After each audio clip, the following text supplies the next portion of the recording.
I gotta tell you, this week has been horrible. It's been very productive, and there's been a lot of very good news, and it has absolutely sucked to endure. Ahoy, land lovers! It's me, your Captain Vasco speaking. And if you like Devolution and chat are wondering, hey, what's that unfamiliar background sound? Well, that tells me that you've managed to adjust to the world that we've lived in for a few months, which is that we had kind of a mild start to the year temperature-wise here in Southern California. And as a result, up until this point, I have not run the air conditioner the entire year, including a few weeks over the last 2 months where that is ill-advised. It's been quite unpleasant. But, like, around the stream I missed last Friday, let's state this. This is, June 21st, 2024. Last weekend, I flew to Florida with my parents on a god-awful red-eye, so that we could look at properties in Florida. We'll get to that later. But sometime around that flight, Southern California temperature suddenly decided it was summer. And it has been suck here. It has been so bad. And by here, I do largely mean my apartment, where I spend nearly all of my time. And as I related, is currently with the air conditioner in this room on. It's like, imagine like 1 meter, 3 feet in that direction is the air conditioner. It's 85 degrees in here. That thing is on. It is set to try and cool the room to 74 degrees. The best it can manage is 85 degrees Fahrenheit. It sucks here. Well, yeah, about that news I mentioned earlier. So, flew to Florida last Thursday. God, it was Thursday. And my mom had lined up some possible properties in the price range of something I could afford to buy. What's the temperature outside? According to this widget on my computer, I don't know what region this is pulling from. Los Angeles at large? That seems right. It's suggesting it's currently 84 outside. Like, the valley where I live... Oh my god, please make it go away. Oh no, it, like, minimized every single window on my screen. What a horrible, ill-fated question that turned out to be. Oh, I didn't do my go live. God, I'm so distracted. But first I have to embiggen every window. You can't hug every cat, but you can embiggen every window, and then ideally send out the thing to tell people to watch your internet content. I'm waiting on you, Facebook. Alright, closing this garbage. Yeah, it's usually a few degrees warmer in the valley than in LA at large, so, like, it's, I don't know, without, like, drilling down and finding the specifics, I guess, like, it's probably, like, 85 degrees outside here, and with the air conditioner on, it's, like, the same temperature or warmer inside. That's what it's like to live here. It's bad. It's super bad. Air conditioner is successfully heating up the apartment, but that's the problem. You see, because, like, a meter in that direction is the air conditioner. Like, less than a meter in this direction, straight across, is like a sliding glass door that's, like, 3 times as wide as the doorway to my apartment. And it takes in all the heat and keeps it here. And then on the far side of the apartment is the bathroom. And God, let me tell you how much I hate the window in the bathroom. Because it is angled such that it turns the energy of the sun for like an entire half of the day into a laser beam. That, like, literally, if I don't keep the door to my bathroom closed, it will, like, increase the overall temperature of the entire apartment. No, like, not like an insignificant amount, But if you do keep the door closed, it heats just the bathroom to probably like a good 5 degrees warmer than the rest of the apartment. And that's keeping in mind that the rest of the apartment currently is at 85 degrees Fahrenheit.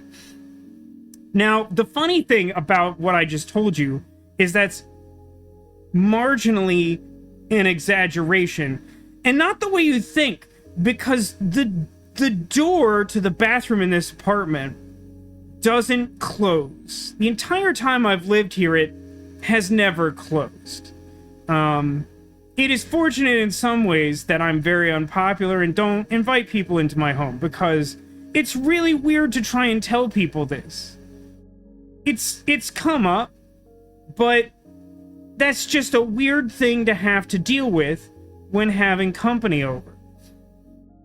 Now, the bright side of all of this terror is that during the trip last week,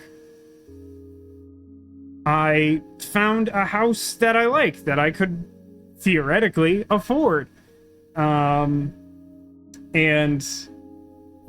Last Sunday, I put in an offer, and I got a counter offer on Monday, and I accepted it, and I've been doing nothing but paperwork and experiencing stress ever since.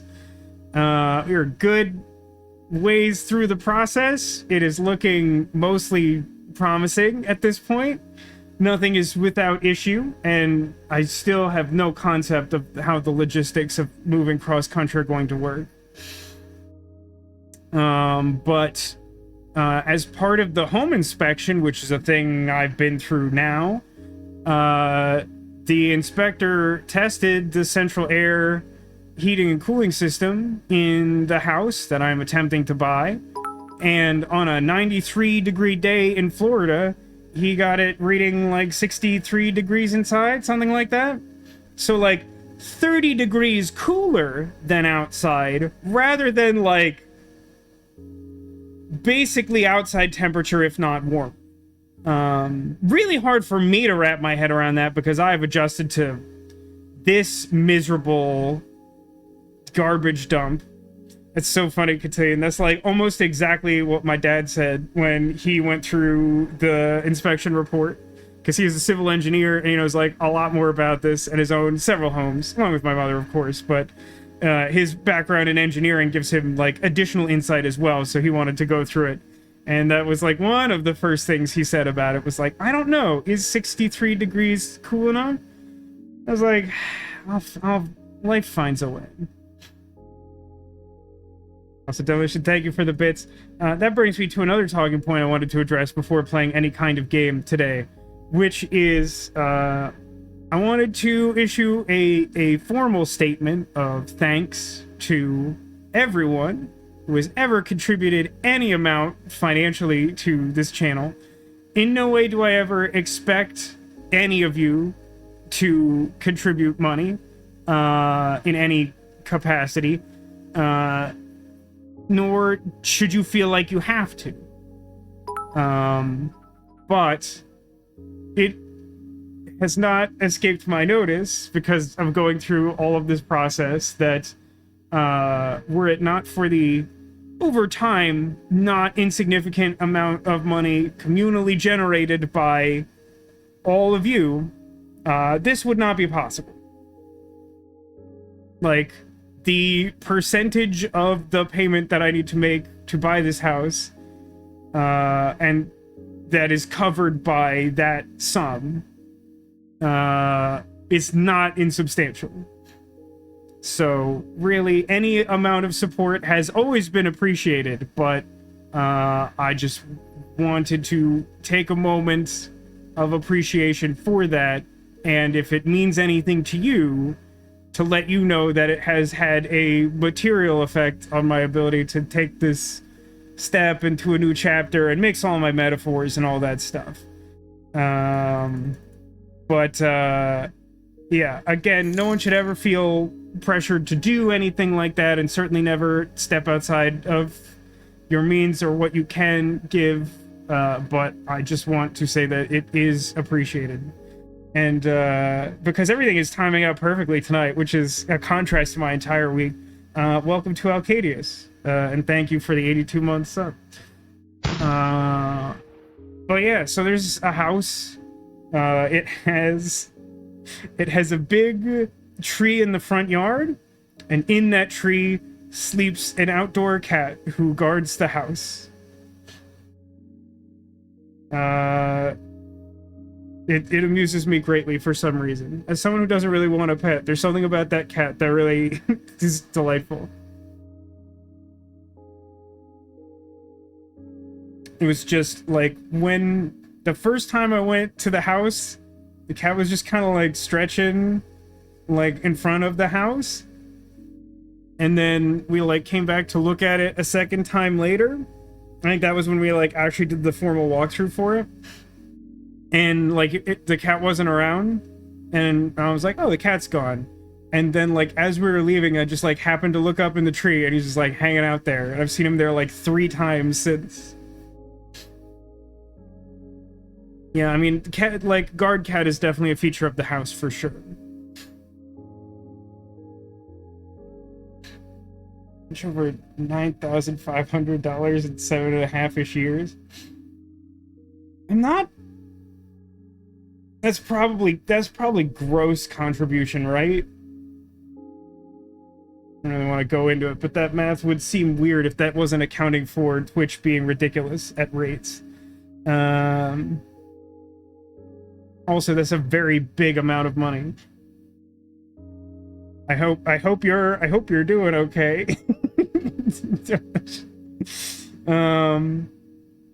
But yeah, so it's been an unbelievably insane week. Like, I think this is easily the most stressful week of my entire life, and I think it is a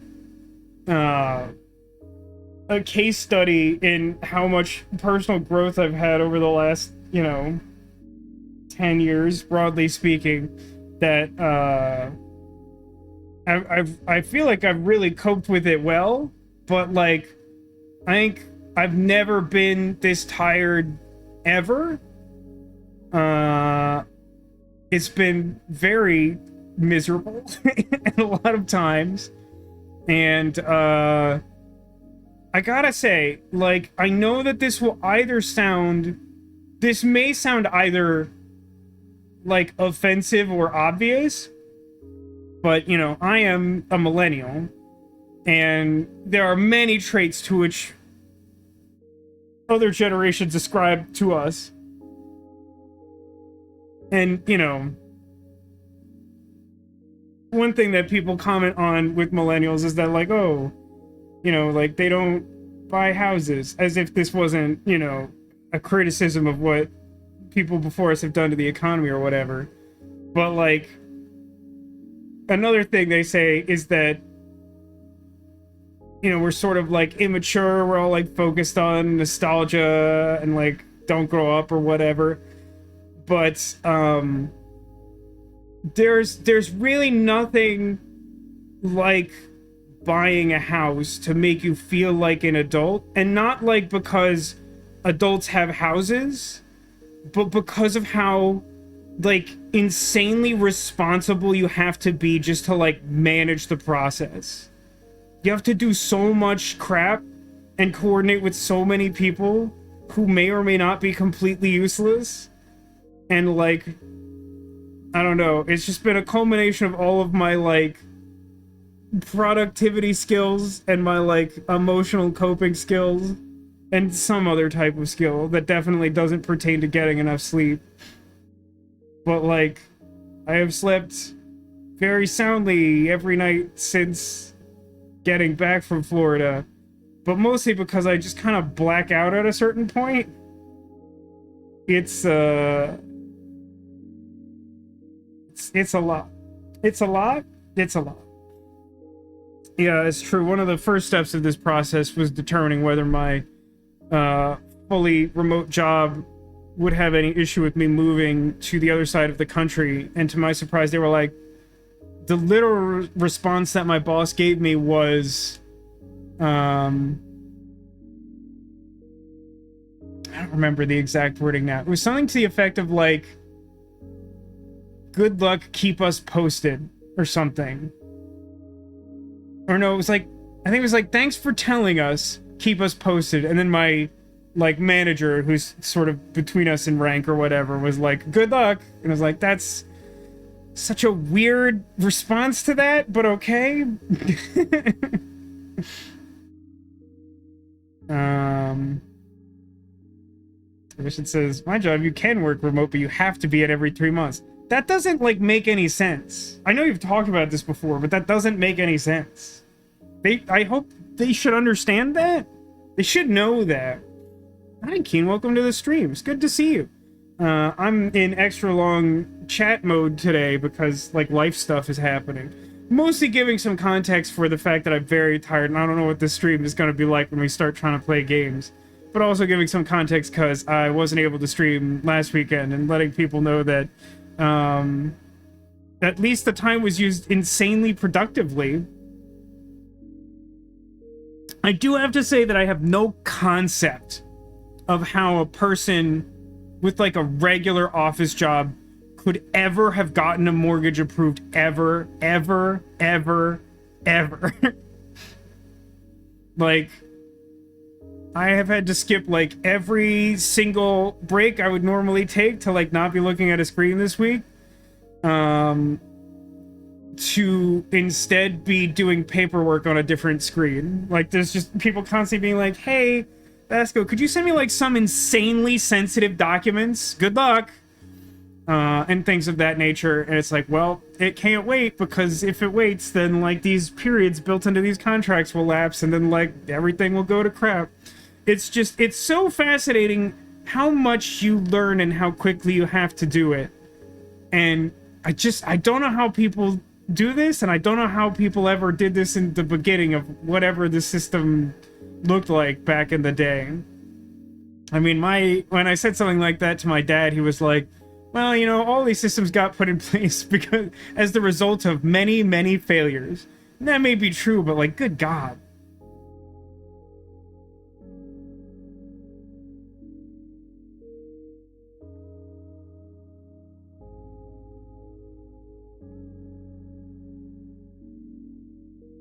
Wow, that's disheartening, Demolition. You had someone like basically like breaching security, and you told them like they shouldn't be doing that, and you got in trouble. Man, people be ridiculous. Imagine the system was not this complicated when it started. I mean, I'm certain it wasn't, but like the point I'm trying to make is like the system as it is now. Like, whenever you would count that era of the system. Because I'm sure back in, like, I don't know, colonial times, you just, like, show a person 5 hay pennies, and then you have, like, an entire printing business or some ridiculous thing. But, like, just, there's, like, so many things. It's, like, lists upon lists upon lists upon lists. And you have to coordinate with, like, so many different people. And from my experience, if you don't call people to remind them that they were already supposed to have done something, then they don't do it. Now, I can't be certain of that because maybe I have the most miraculous timing of any human being ever. But, like, it's repeatedly been like, hey, I, like, really need that document. You kind of implied I was gonna have it today. Today's almost over. How's that going? And then they'd be like, I, like, just happened to, like, literally get it now. And that happened no less than literally 3 times this week. And it's like, okay, but that seems statistically very unlikely.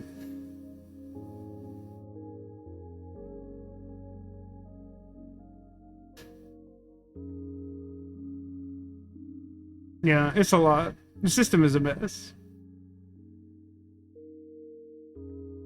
But hey, on the bright side, I understand like 50% of it now, maybe.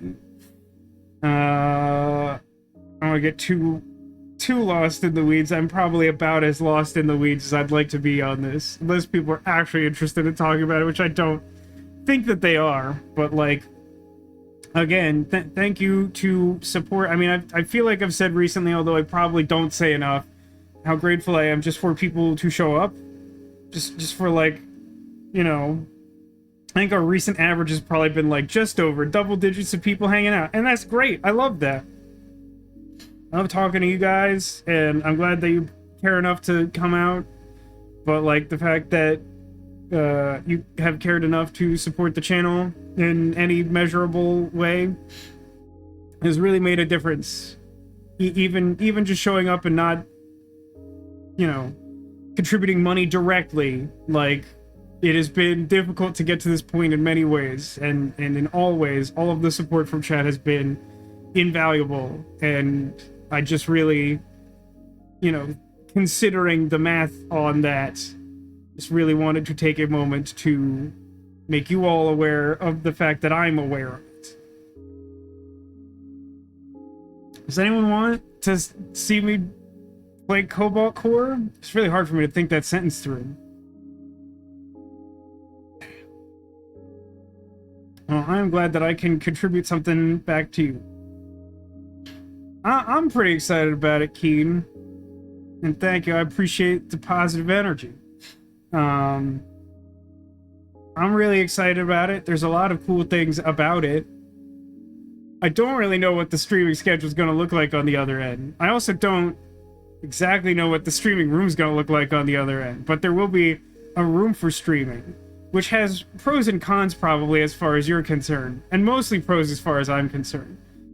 The whole concept of the background may require some finessing into a new form for the new space. But it will be really nice to have a relatively controlled space where I could probably legitimately filter out background noise and also not have the loudest, most terrible air conditioner in the world. But it's cool. Like, at some point, I might figure out how to do a tour. It would probably just be like streaming directly to Twitch on my phone or something, which sounds awful, but we'll see about that.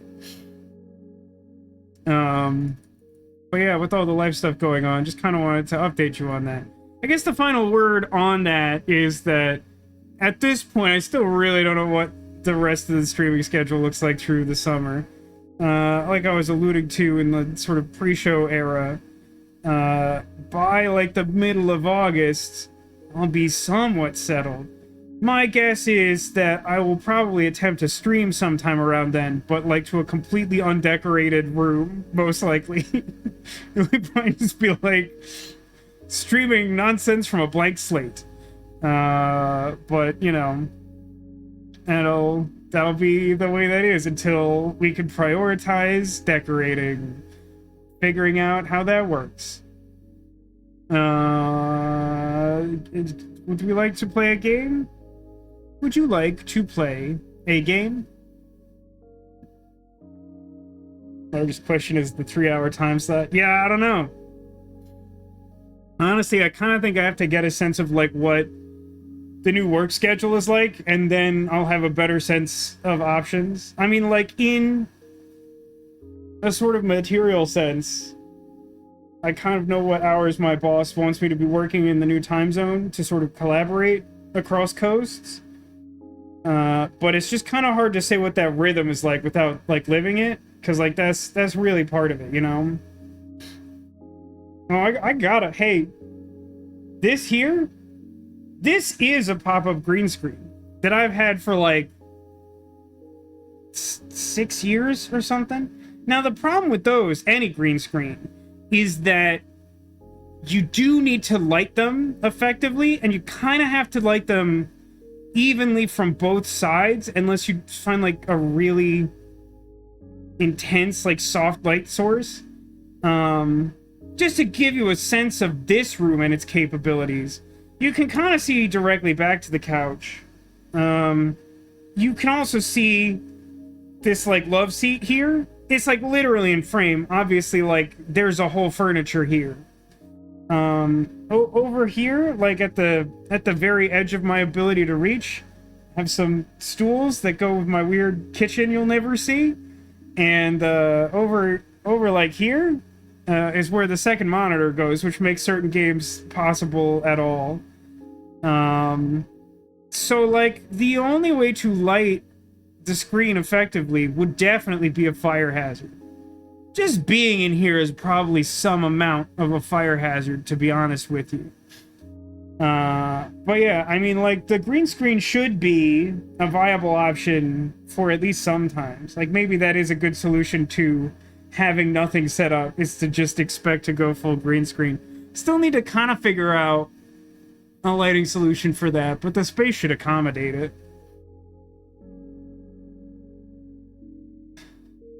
Asks, throughout the years you've been here, do you think you'll miss it in some way, or more of a bye-bye lighted on fire? It's kind of a multifaceted question. One of the things that's been complicated is that, like, one of the main things I liked about this apartment, other than the fact it's, like, basically, like, basement level of affordable in Southern California, which, like, really, like, should really tell you something about a lot of stuff, honestly. Because, like, this place is not cheap, and it is, like, inarguably, like, the cheapest option available anywhere around here. But one of the things that I, like, genuinely like about it is its proximity, like, walking distance to, like, a variety of things. And really, ever since COVID hit, like, that hasn't, like, that just, like, immediately became worthless. Like, a bunch of businesses around here that were useful have, like, closed down and are still closing down. Like, the pharmacy that I've gone to forever closed, like, a month ago. I mean, if there's anything to miss about California at large, I would say it's probably the idea that, like, LA is, like, a cultural center. And so, like, when exciting things happen, there's a good chance that there will be some presence of it nearby. Like, you probably, regular viewers probably know that this has been a year of many concerts for me. Because, like, all of the European groups that I like all decided to visit the United States in the same span of, like, 6 months. So, like, it was definitely cool to be able to go to those. Although, admittedly, the last one with Sophie Ellis-Bextor did have to drive to San Diego to make that happen. She did not come directly to Los Angeles outside of the big Pride event, which just kind of had more people expected to go to it than I was comfortable being around. Also, like, festival vibes, just, like, not entirely my jam. Definitely would rather see, like, dedicated concert for the act I want to see. Good luck with the humidity and the severe weather. I mean, the general area we're in is considered a low threat for most of those things. I mean, obviously time makes fools of us all, but, like, and you also have to consider that, like, basically any place you move to has some kind of threat of disaster or unfortunate weather circumstances. Like, there's truly no, like, ideal place, I don't think. There's maybe, like, 100 acres somewhere in the United States that threads the needle or something, I don't know. But, like, it's genuinely not a lot. There's always something. The humidity will probably be something. But, like, to be honest, when we went to visit for our scouting trip last week, it was, like, a pretty humid, intense summertime. And, like, it didn't seem as bad as I expected. And honestly, you know, like, typically, my parents and I have vacationed in Vegas several times in the last many years. And, it's never really bothered me to be in, like, the insane heat of Vegas. I feel like humidity definitely has its own, like, feeling profile, but, like, I feel like part of that is to just make it feel kind of warmer than it is in a lot of instances. And yeah, as Katune points out, humidity can be fought with AC. Not having AC and just being in this temperature is almost definitely worse. Like, this is horrible. Yeah, insurance is on the to-do list. I think it's a relatively upcoming thing.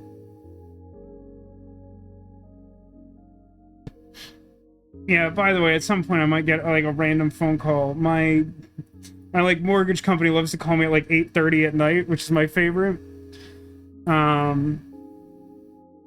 So yeah, I might end up taking a random call. We'll see how that goes.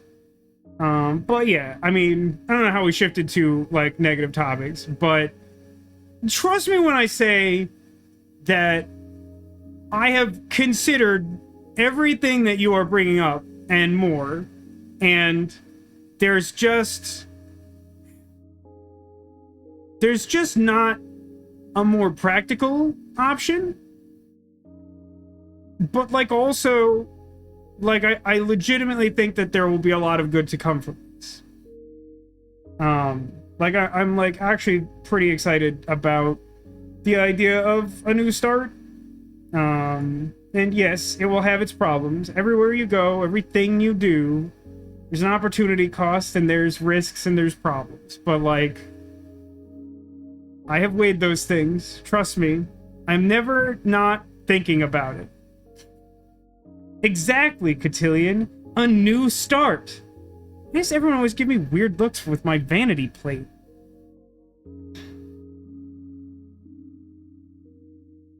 When my parents officially retire, which is effectively part of this transition, really got to get them to watch Arrested Development.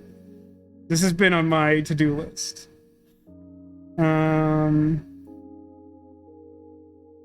Anyway, let's game maybe. So welcome to Cobalt Core. Welcome back, I guess. It's been some months. It's so funny. On my end, the cursor is so you may recall from me trying to troubleshoot this live in the past that Cobalt Core doesn't like to be moved to a second monitor. It does this bizarre thing where like the only thing you see is like the Windows bar, and like the game capture understands that there's a window, but the computer doesn't, which is very, very weird.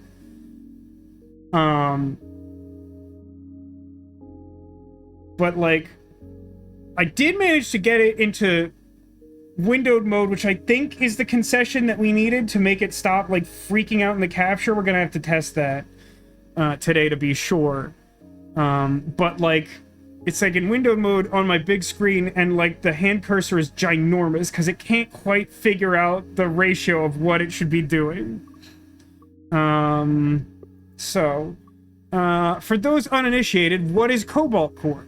Cobalt Core is a roguelike science fiction game where you play as a skeleton crew, piloting a ship through multiple regions of space, trying to find, I believe the boss ship is called the Cobalt Core, or the boss ship has a Cobalt Core. Basically, our characters seem to have an understanding that the Cobalt Core is responsible for a time loop that they keep finding themselves stuck in after destroying the ship that's the source of it. And each time they go through the loop, they're hoping to gather more information to ultimately figure out how to fix time and space. The 3 members of the crew you choose dictate like what sorts of abilities you have. It's basically like a deck building game where instead of choosing like one class like you would see in something like Slay the Spire, you cobble together a group of different characters and they sort of form a unique play style. And then of course you also have like a collection of ships to run 10 runs to unlock whatever that is. It's the only one we're missing unless there's secret ones. But yeah, this game has great music, really nice visual style in my opinion, and also it's like one of maybe like 2 relevant games that I could run relatively easily on my computer in a week where I've had like no time to do anything.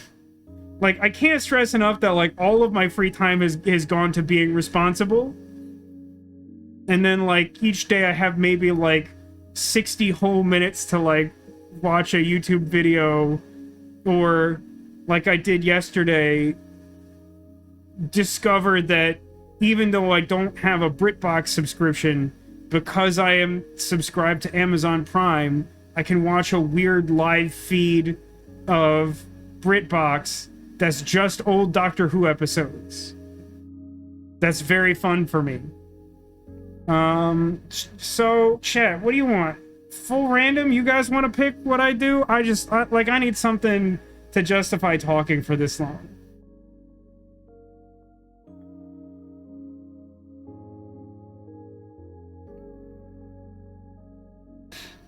I'll wait.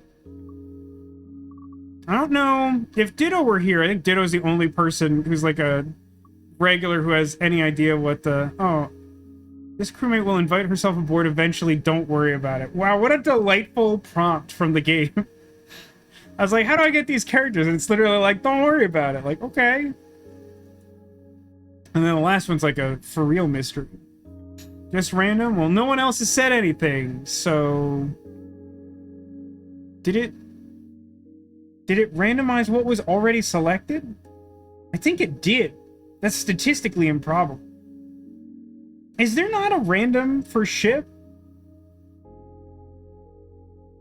Because it's not changing the ship. I thought it did, but it's been months.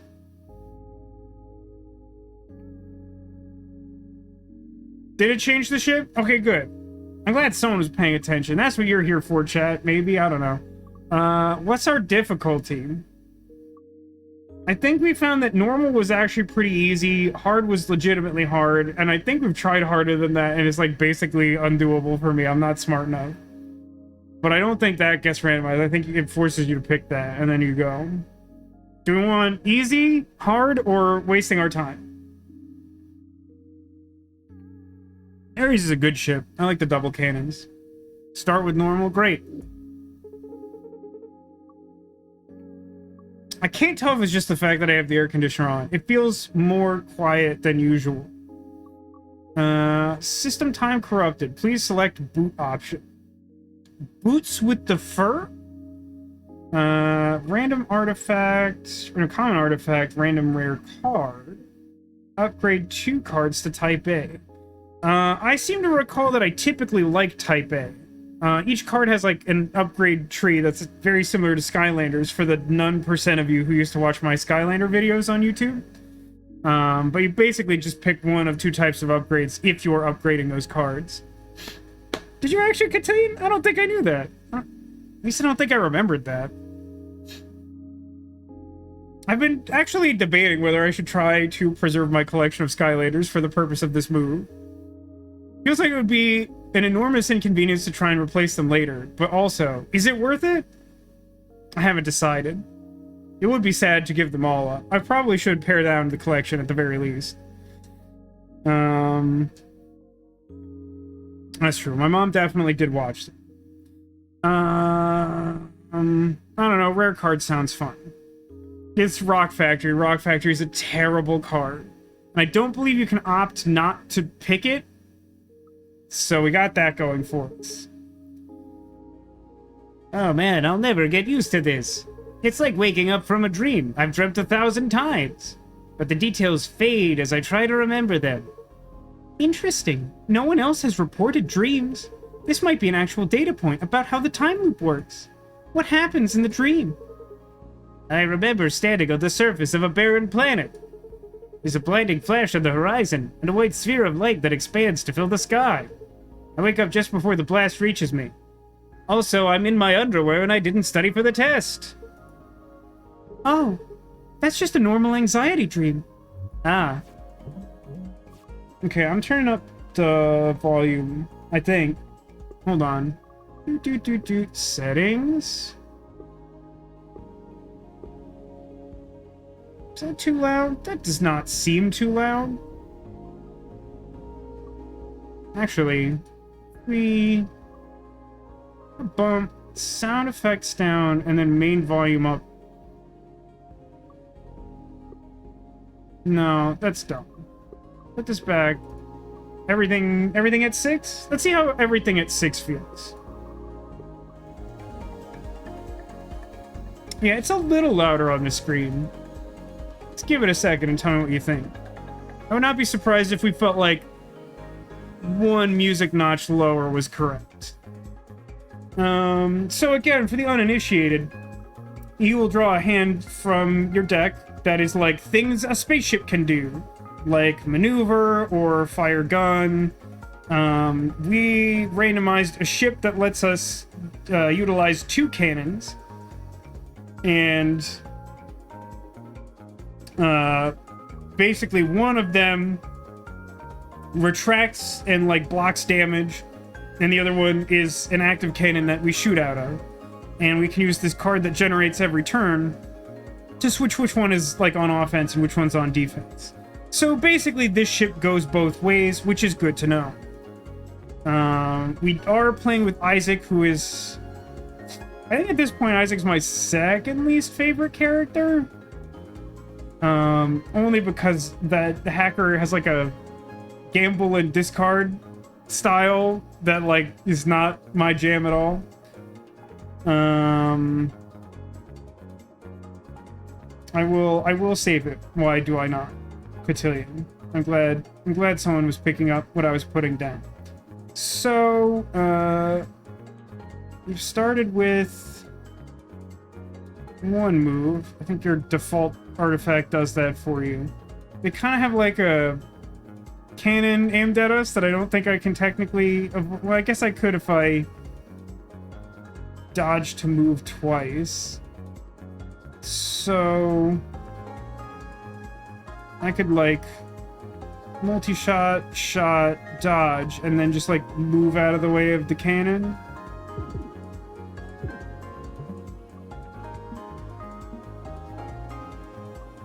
Turn endo.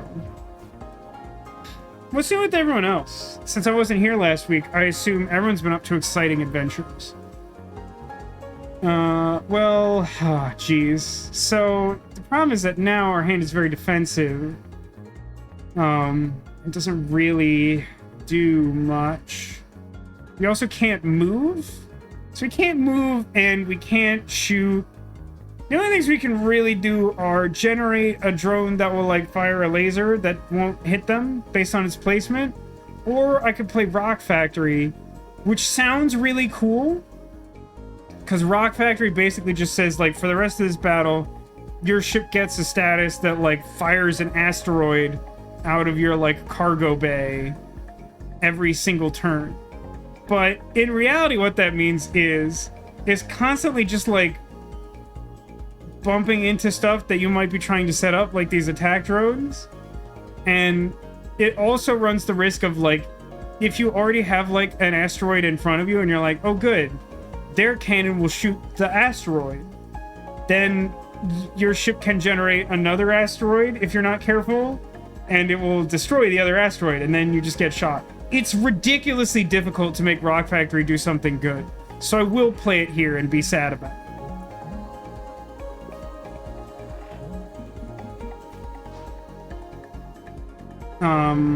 Don't love what you're up to be honest.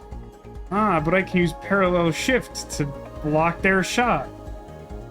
So let's sequence this correctly then. I mean... block shot, shot, shift. And then they only have the one cannon. It'll hit the rock. We're all good. Hear that, Rock Johnson? We're coming for you. That's exciting. Nicholas Fisher met up with Haggis and his new wife. Spent Saturday with Haggis. Walked him around Manchester. Found Skeleton Alcadius in a museum and got a selfie together there. Then Sunday went to the most ludicrous fancy tea party. Dressed up your snake plushie. All the models and band people wanted photos of him, and he's featured in a clothing website somewhere. That's a really wild weekend. That's roughly on par with how wild my last weekend was. I think. I don't know, your mileage may vary. So we made another rock when the turn ended. That's cool. My deck has, like, very few attack cards in it, huh? This deck is awkward. I think what I want to do is probably, like... oh, God. I was gonna say, like, scoot the asteroid, launch an attack drone, not move, but if I do that, then the stupid rock ability will just destroy my own attack drone. This is exactly the sort of thing I was talking about. This is very annoying. I really think Rock Factory sucks. It sounds so cool, and it's not cool at all. Not from my experience, anyway. I don't know, man. None of this does anything. Dodge. All this block on a turn they're not even attacking.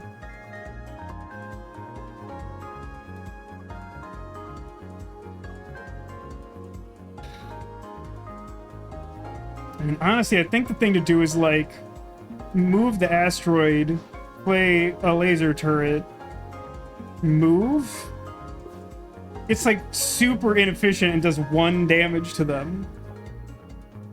Okay, I finally have reason to toggle my cannon. My asteroid from this turn will block them, I think. Wait, when does this happen? At the start of every turn. Okay. So when I pass, it won't make a new one that will destroy the existing. So then they will fire and destroy it on their turn and reposition and do whatever they want. But on my turn, this will fire, and I'm going to toggle so my cannon is not obstructed, and then shoot them with everything I got. This is going to be a really long and difficult run, I suspect. So I'm saying it doesn't rock? That's so true, Cotillion. It doesn't rock. Yeah, the very minimal amount of damage that this build currently creates is very frustrating, because I just keep having these turns where I can't do anything at all. Like, I have an attack card, but let's walk through what that looks like. I will move 2 spaces to the right and fire directly into my own asteroid that is preventing them from shooting me. Alternatively, I could toggle my cannon and move 2 spaces to the right and fire that cannon into nothing. So, not, like, extremely useful, if we're being honest. So I'm just gonna block and generate a move for later and then be a little sad about it, I think. Yeah, that seems like the best I can do. So I shot them once, they generated 2 shields, they're getting more powerful every turn. So let's do... Okay. Going to multi-shot to get through that shield they generated. Gonna block shot, which doesn't do anything. We're gonna launch attack drone directly in the line of their laser so that my 2 drones will shoot them, and then I'll be protected. And then I'll make a new rock on my turn.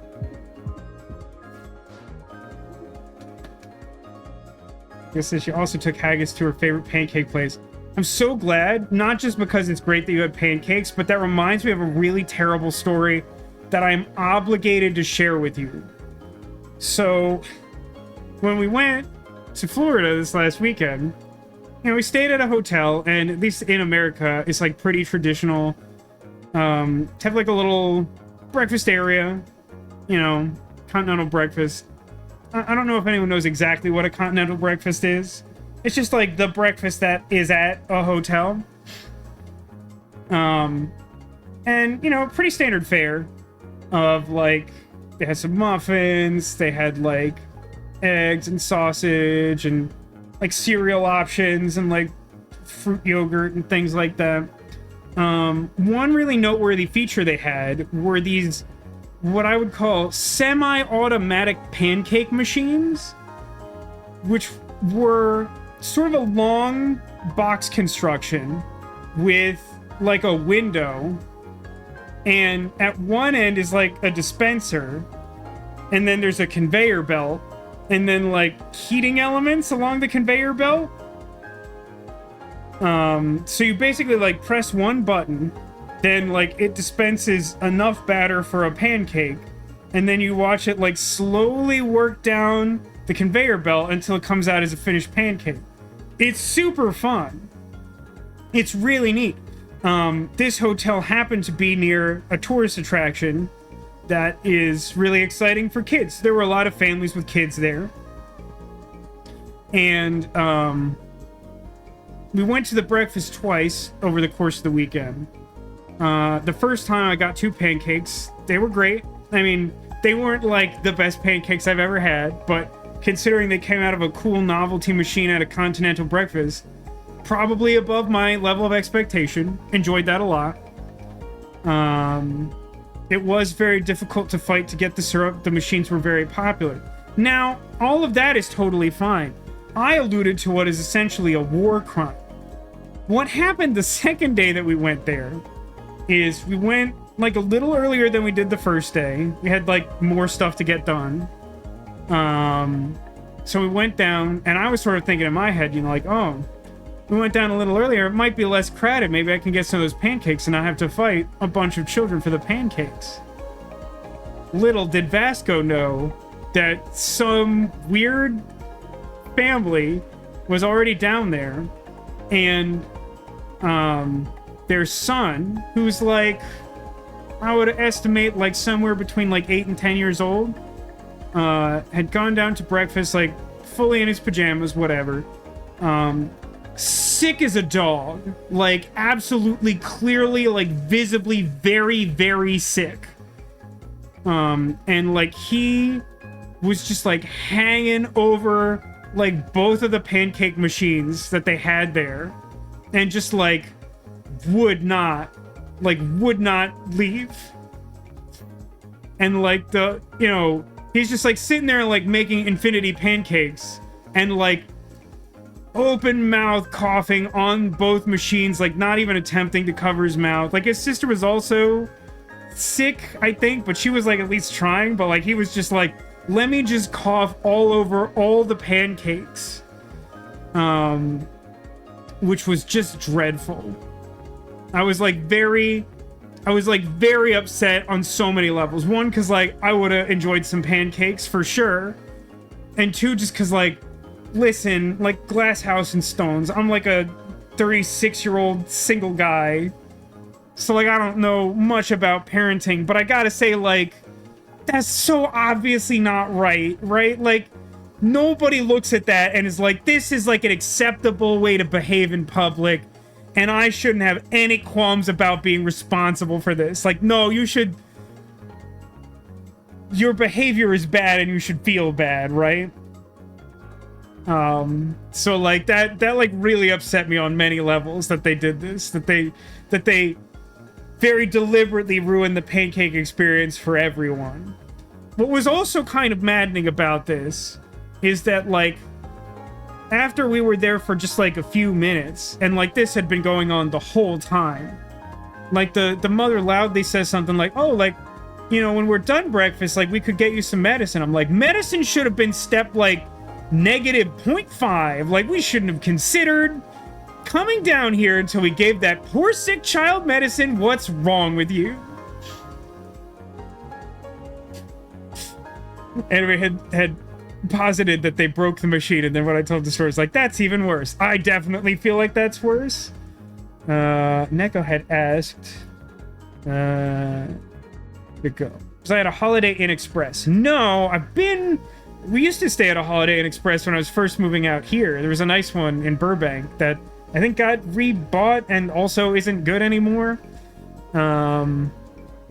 No, we were at a Best Western Plus, which I don't think I've ever been to before. It's actually quite nice. But to answer Castle's question, you probably could theoretically sit with your head directly beneath the pancake conveyor belt. I don't think it was quite set up in a way that was conducive to that, but you could probably technically manage it. You would become my enemy, though.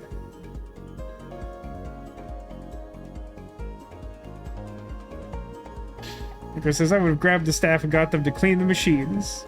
Not because it's the staff's fault. I just wouldn't want the entire hotel and all its staff to be ill. I mean, maybe that's the right thing to do. It was like so obvious that it was happening that like I didn't want to start a fight. Like, to be honest, the mother was like very loud and like in a way that suggested like she was not chill. And, like, I also didn't want to risk getting sick because let me tell you how little sleep I got over the course of that entire trip. Like, I had stuff to be doing.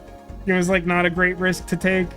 So, like, is it kind of cowardly on my part? Like, yeah, but, like, also, I can't imagine trying to have survived this week if I was sick. Like, I would literally be dead now. So, like, I think I probably made the right choice for me, but I agree that it would be cool. I mean, like, I gotta say, though, that, like, this entire space is pretty publicly open. I feel like the hotel staff must have been aware of it happening.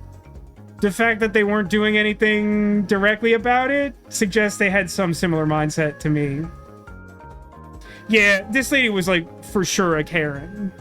Have to agree. I'm gonna shoot this guy dead. That was the first fight. We are an hour into the stream. How is everyone? Okay, so we have Shield Surge. Is this just the one that's in my deck already? Is that just... yeah, that's just Shield Surge. That one's okay. Like, permanent shield and temporary shield, that can be nice. Boost capacitors is fun. It raises how much shield you can have at a time and then gives you 2 shield. Solar Breeze lets you move middle row objects and draw a card for none energy. Considering that I don't remember how to play this game, but that my deck consists of a rare rock factory, I'll take this bad card.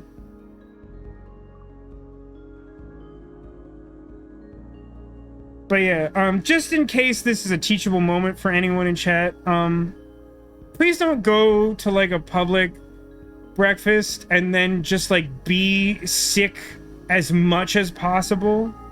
Like, I don't blame the kid for being sick. I do definitely blame the parents for not behaving more responsibly under the circumstances. But, like, also, the kid probably could have at least tried to not, like, contaminate, like, a full third of the tiny room in which the breakfast existed. I think question marks are good in this game, although also upgrading stuff is good. And there's, like, a mini-boss, which gives cool prizes. Let's see. Get you anything. What happens when you upgrade Rock Factory? So, you can make it so Rock Factory costs 0. Which, it's depressing to think that's not already true, because it's really not a good card. Rock Factory B immediately makes a rock, and then pushes that rock to the side and makes another rock. Listen, I think I'm all in on trying to demonstrate once and for all if Rock Factory can do anything. Rock Factory B sounds funny. I don't think it's good. Like, I'm pretty sure this is even worse than regular Rock Factory, which is definitely worse than Rock Factory that costs none.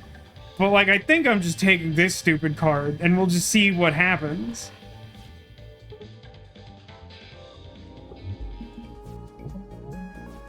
Some sort of missile fight.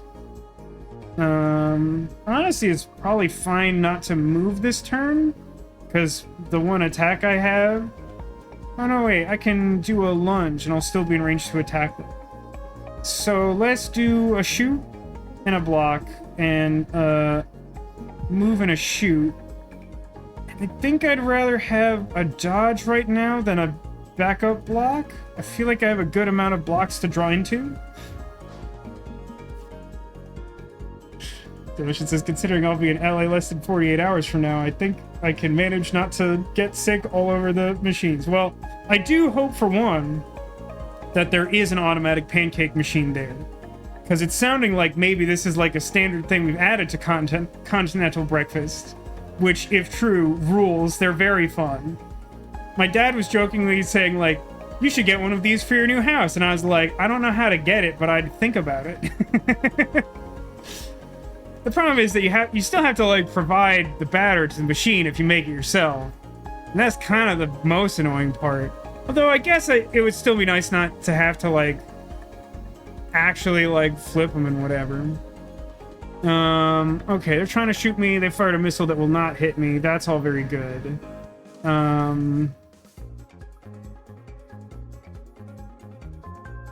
Okay, hold on. I'm thinking. Make an... Hold on.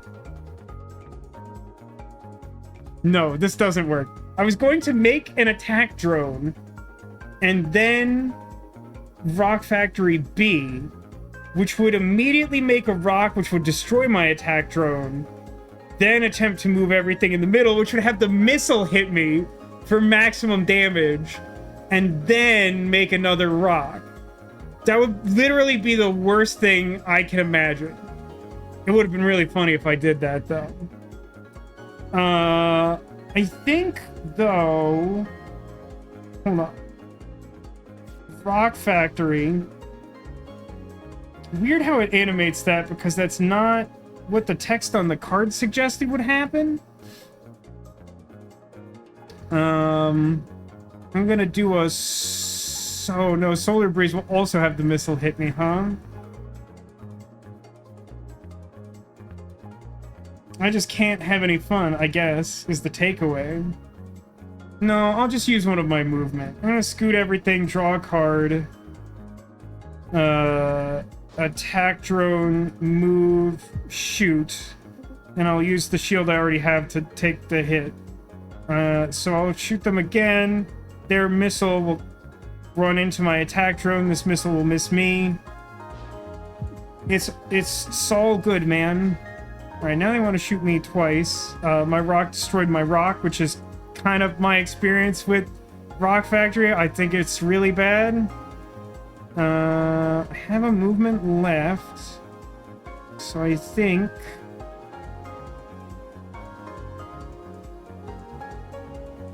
Is parallel shift any good? I think it's actually okay. Oh, actually, yeah, it should be pretty good. So here's the thing. The enemy ship's intention is to fire for 1 damage 2 times. I guess that's tricky. If I left this cannon on defense, that would mean I would take none damage from it, but then I would also be unable to hit them, which is like a little bit of a problem. So what probably makes the most sense, because I do think it will be helpful against an enemy who has missiles, to like build up the drone shift resource, which lets you move stuff in the middle row.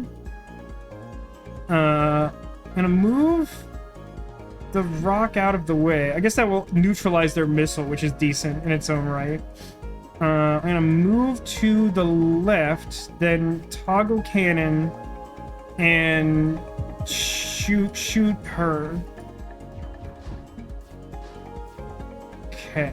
So now that I have my cannon out, this turn I can take better advantage of what I was talking about last time. Although alternatively, I can use Solar Breeze to like move this rock in the way and also block in that way.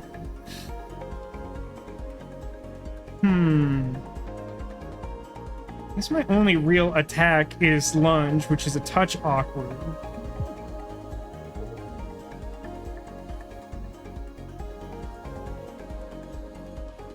I think it's fine to like Solar Breeze and try to draw into an attack, which I succeeded at. Shouldn't be able to do anything else. But what's gonna happen? Oh, I see. Because this is 1 damage 3 times, this would currently still hit me for 2 damage. 1 shot would hit the rock, and then 2 would go through. So what I should do is dodge to move this in the way, and that should be fine. I'm surprised I'm not falling for these more obvious traps that I'm setting for myself. Shoot him. We are not going to make much progress. I knew going into the stream it was not going to be highly productive, because I'm very tired. I can't stress to you enough that I really don't think I've been this tired before. And this has persisted for many days. Like I said, we don't have automatic pancake machines in the UK because pancakes aren't a breakfast food. I mean, that's demonstrably false. I understand what you're saying is that it is not common to find pancakes in the UK. But that's just a reason why the United States still has one up on the UK, despite its many, many problems. We have toast conveyor belts, though. That's also fun. As you know, because I talked about it on stream, the UK version of the reality show The Traitors would have you believe that every British person needs, like, 5 slices of toast all to themselves for breakfast every day.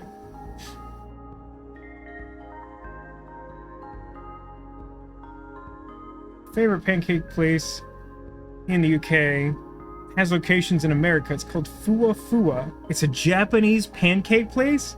That's a lot of culture. Pancakes taste great alone, and the toppings only make them better. I mean, if you like pancakes with toppings, you should go to, like, a IHOP or something. You might hate it, but IHOP's good for that. Okay, so... Space Mine would be funny, but, like, Space Mine is, like, one of the absolute worst things you can do with Rock Factory. Because the way Space Mine is worded is, like, when it's destroyed, the source that destroys it takes 2 damage. So, like, if your rocks bump into your Space Mine, you take 2 damage. You don't just lose the mine, you take the damage. So, like, as funny as that would be, it's objectively horrible. The way things are going, sidestep feels reasonable. Let's fight a boss I'm not equipped for. Dead or alive, baby? Alive! No. That's rough.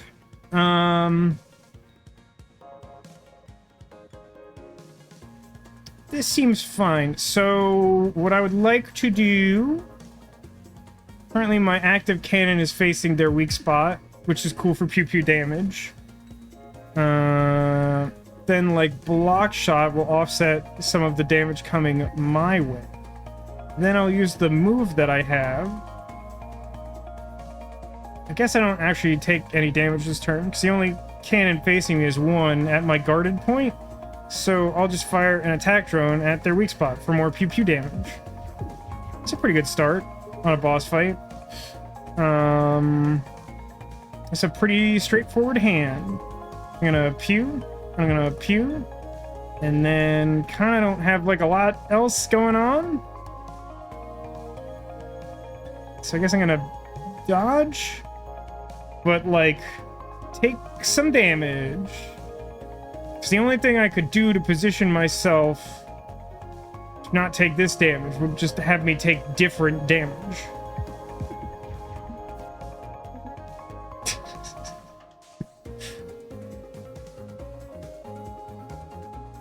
It says, honestly, when we have access to the toast conveyor machines, we do end up with 6 slices of toast each. They're just too satisfying. Honestly, I can't even criticize that. I feel like if I had a toast conveyor belt in front of me, I'd be like, yeah, just keep putting the bread on there. I'll tell you when to stop. But Demolition says, but what about avocado? And Neko says, I don't even have a job. I can't afford avocado toast. You know they're the main reason millennials can't buy houses. I'm going to be honest.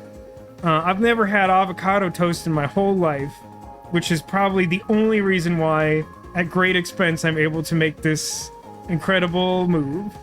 I have had avocado before. I have to say, I'm not a big fan. I don't like, I know people are going to get the knives out on that one. Like, avocado has, like, a pretty good texture to it, but, like, it's fairly expensive, and, like, in my opinion, doesn't add a lot of flavor.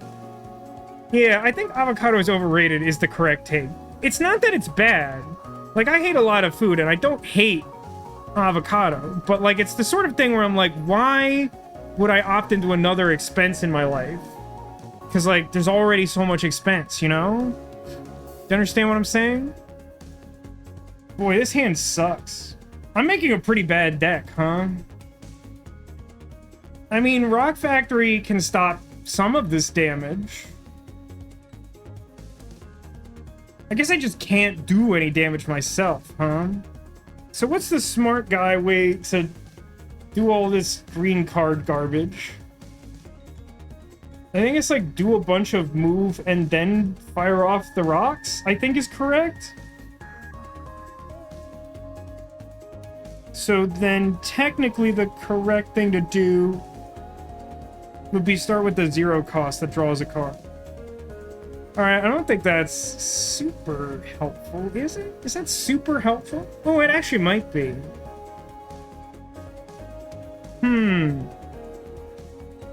So if I... What's the order of operations here? I think it's like Rock Factory B, which puts Rock in front of my bay and my right cannon. And then Parallel Shift, which moves them to the right.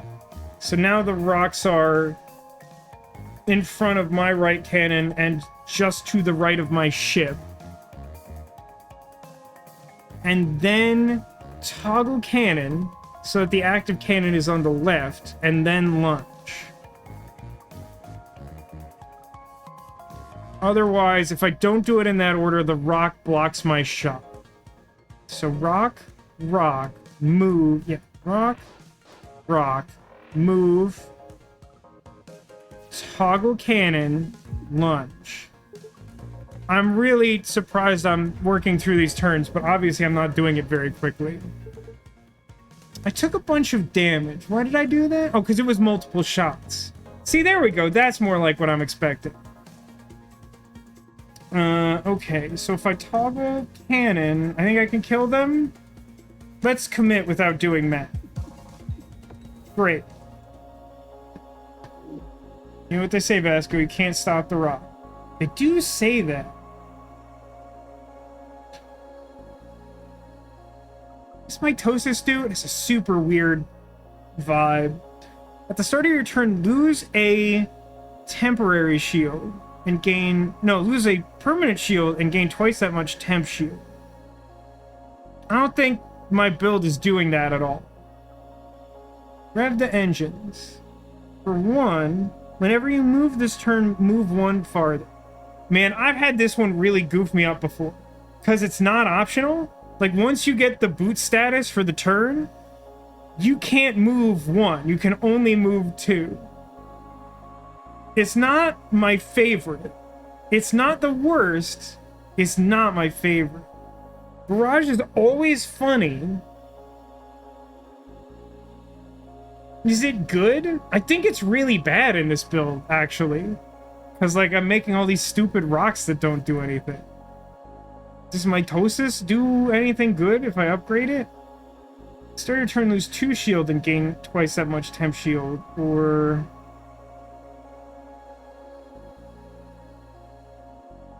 Wait, what? Oh, then you get 2 shield. I see. It's templated in a weird way.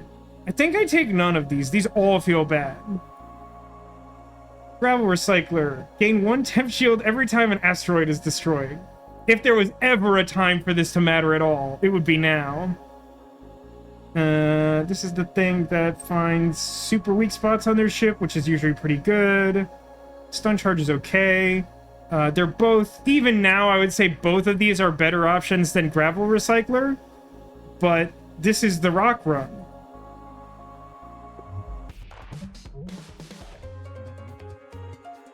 I really need ways to kill enemy ships.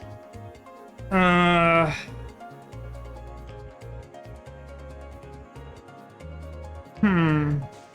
is a little problematic.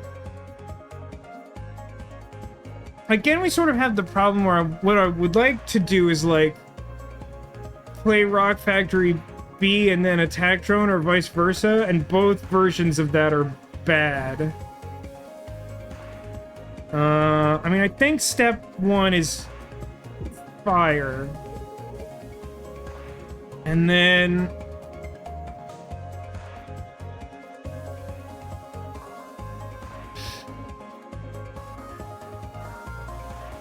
Boy, these cards are so bad. like, I don't know if I'm doing justice to how bad these cards are, because I'm kind of not... I'm really endeavoring not to do all of the things that, like, Rock Factory normally screws up for you. I'm, like, trying to think them through, but, like, they just make the game so much more difficult in a way that's, like, not fun to me at all. Music in this game is so good. How are we doing on that volume? I feel like I've settled in and it doesn't feel super loud. It feels ambient. Is it okay? Rhyme's good? Okay, good. Good. I mean... I think I'm just gonna take a hit to maximize damage. So I'm gonna do Rock, Robot Rock, move to the left, fire an attack drone into one of their weak spots, take one on the chin because I start with a shield, pass the turn. Okay, they didn't move, but they blew up my drone? I don't remember them firing something out of that docking bay, but I assume that's what happened. Oh boy.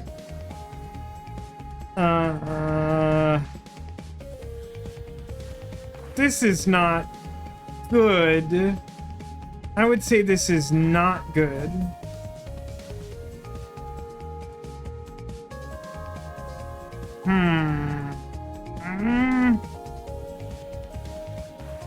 Yeah, this seems bad. Oh no, the thing that destroyed my drone was my own rock, which is why I have a temporary shield. I can't stress you enough how bad Rock Factory is. I've never seen it be good. I'm genuinely trying to, like, do good things with it here, and it still just goozles me every time. Like, the best way to use Rock Factory is to have, like, no other middle row stuff, but the only way that you can have Rock Factory normally is to be playing Isaac, who pretty much exclusively wants to do stuff in the middle row. So, like, I guess the ideal scenario is, like, take Rock Factory and then, like, never take another green card ever. But, like, that also seems stupid. I would really love to be able to flip direction on lunge or sidestep. Either one. I mean, I think I'm just taking a hit. Oh, hang on. Maybe there's a way around this. It's not good, though. Hang on. So if I sidestep to the right so that my active cannon is facing their weak spot, then I do multi-shot, I will break the rock and then hit them for 2, which will give me another shield. And then I think I can toggle cannon lunge and do more damage. I don't know if any of that's right. But hang on, if that's true, hold on. So if I move as I stated, then my left cannon is here. And then lunge would have the left cannon position here, which, like, doesn't even, like, do anything. Like, it doesn't hit their weak spot, so I'd be better off not toggling. And then I would only need to block one shot? One damage, rather?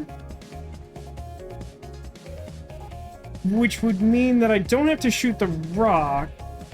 Okay, so parallel shift, sidestep, multi-shot. Yeah. So if I lunge, if I switch cannons and then lunge, I'm just, like, shooting their cannon, which then just means I'm taking unnecessary damage.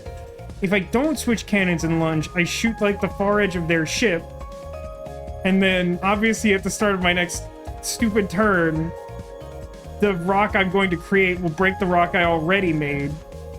Rock Factory sucks. But I should take none actual damage.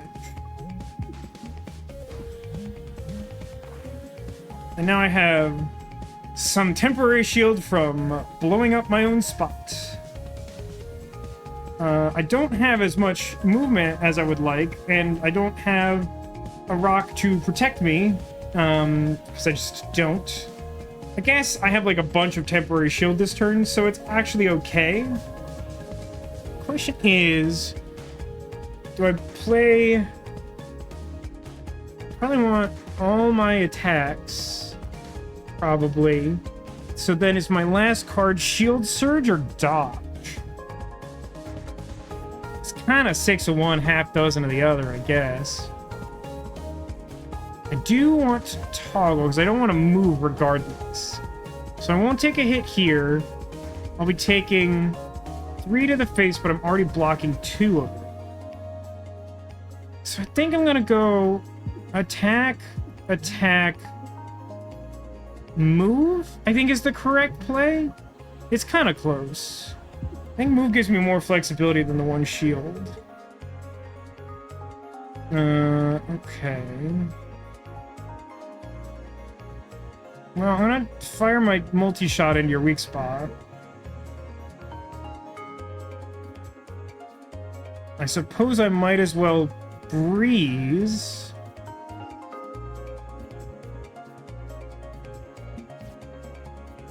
Draw an attack drone. So I could shoot for 2 more damage, then move left and place the attack drone in the way of their laser, so it'll do an extra damage to them and block the damage to me. Also try to like build up more movement, but like it's so hard for me to damage them anyway. I feel like I don't want to pass up any opportunity to do that. So move, drone, pass. The ocean has returned from an absence stating, had emergency meatloaf from fridge. And I know you clarify a little bit there in that comment, but I like to imagine that, like, I don't know, like, you saw some suspicious character outside and you had to, like, use the only thing you had on hand for the emergency situation, which was some meatloaf.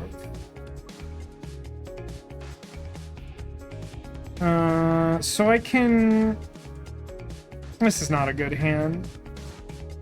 I can, like, sidestep, block shot, shield surge?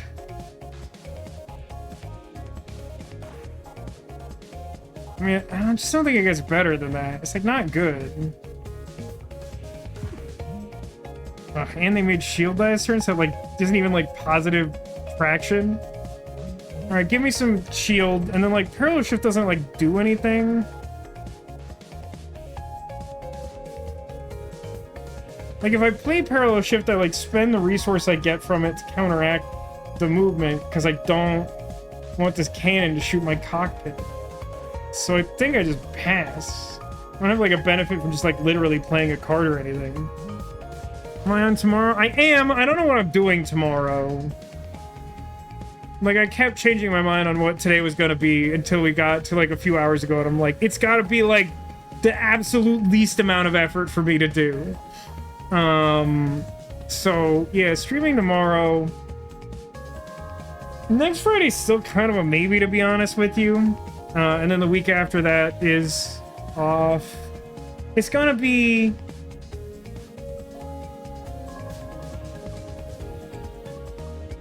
I think today was Friday. I don't think I said anything that counteracts that. I think I said next Friday when I referred to Friday.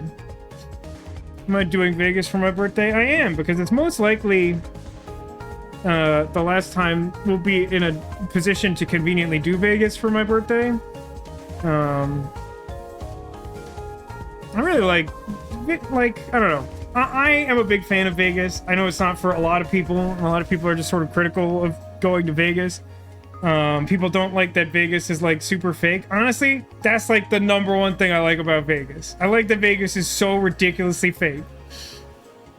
I mean, everything is such, like, a spectacle there. Like, I really enjoy that. And, like, to be clear, I don't drink or gamble. So, like, there's still a lot you can do there, even if you don't like the stereotypical things to do in Vegas. To which Neko prompts, what things do you like doing in Vegas? What are your favorite Vegas things? There's lots of cool stuff in Vegas. Every year we've gone to Vegas, we've explored their various escape room options because I like doing escape rooms and don't normally spend the money to do it. Last year, I think I talked about this on stream. Last year, we tried a new place that was awesome. Like, just like state-of-the-art escape room with like really clever puzzles, and they incorporated technology in a fun way. Like, literally, at the end, like, the theme of the escape room was like you had to navigate a submarine to like an underwater base and like find what happened to a scientist who was like researching something that was supposed to be really dangerous.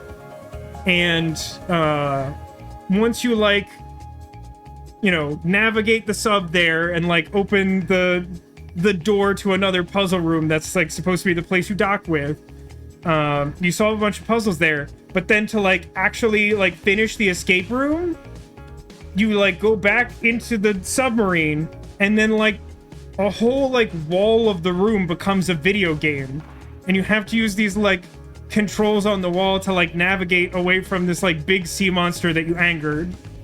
And like it like tracks damage and stuff. Like like the ship got cracked because we were struggling a bit with just 3 of us to do all 4 of the controls. But like that was like really cool. So I'm hoping that we get to try another one of their escape rooms this time. I don't know if it'll be as cool because obviously like the nautical submarine theme is like right up my alley, but like the place was really good, so like I would expect it to be a good experience. So there's like all manner of like stuff like that, like a thing that you'd be able to find in any major city. Like there's probably some example of that in Vegas, but like you could try the Vegas version of it. That's just an example of a thing I'd like to do. There's like a bajillion Brazilian restaurants, like, and just there's so many restaurants.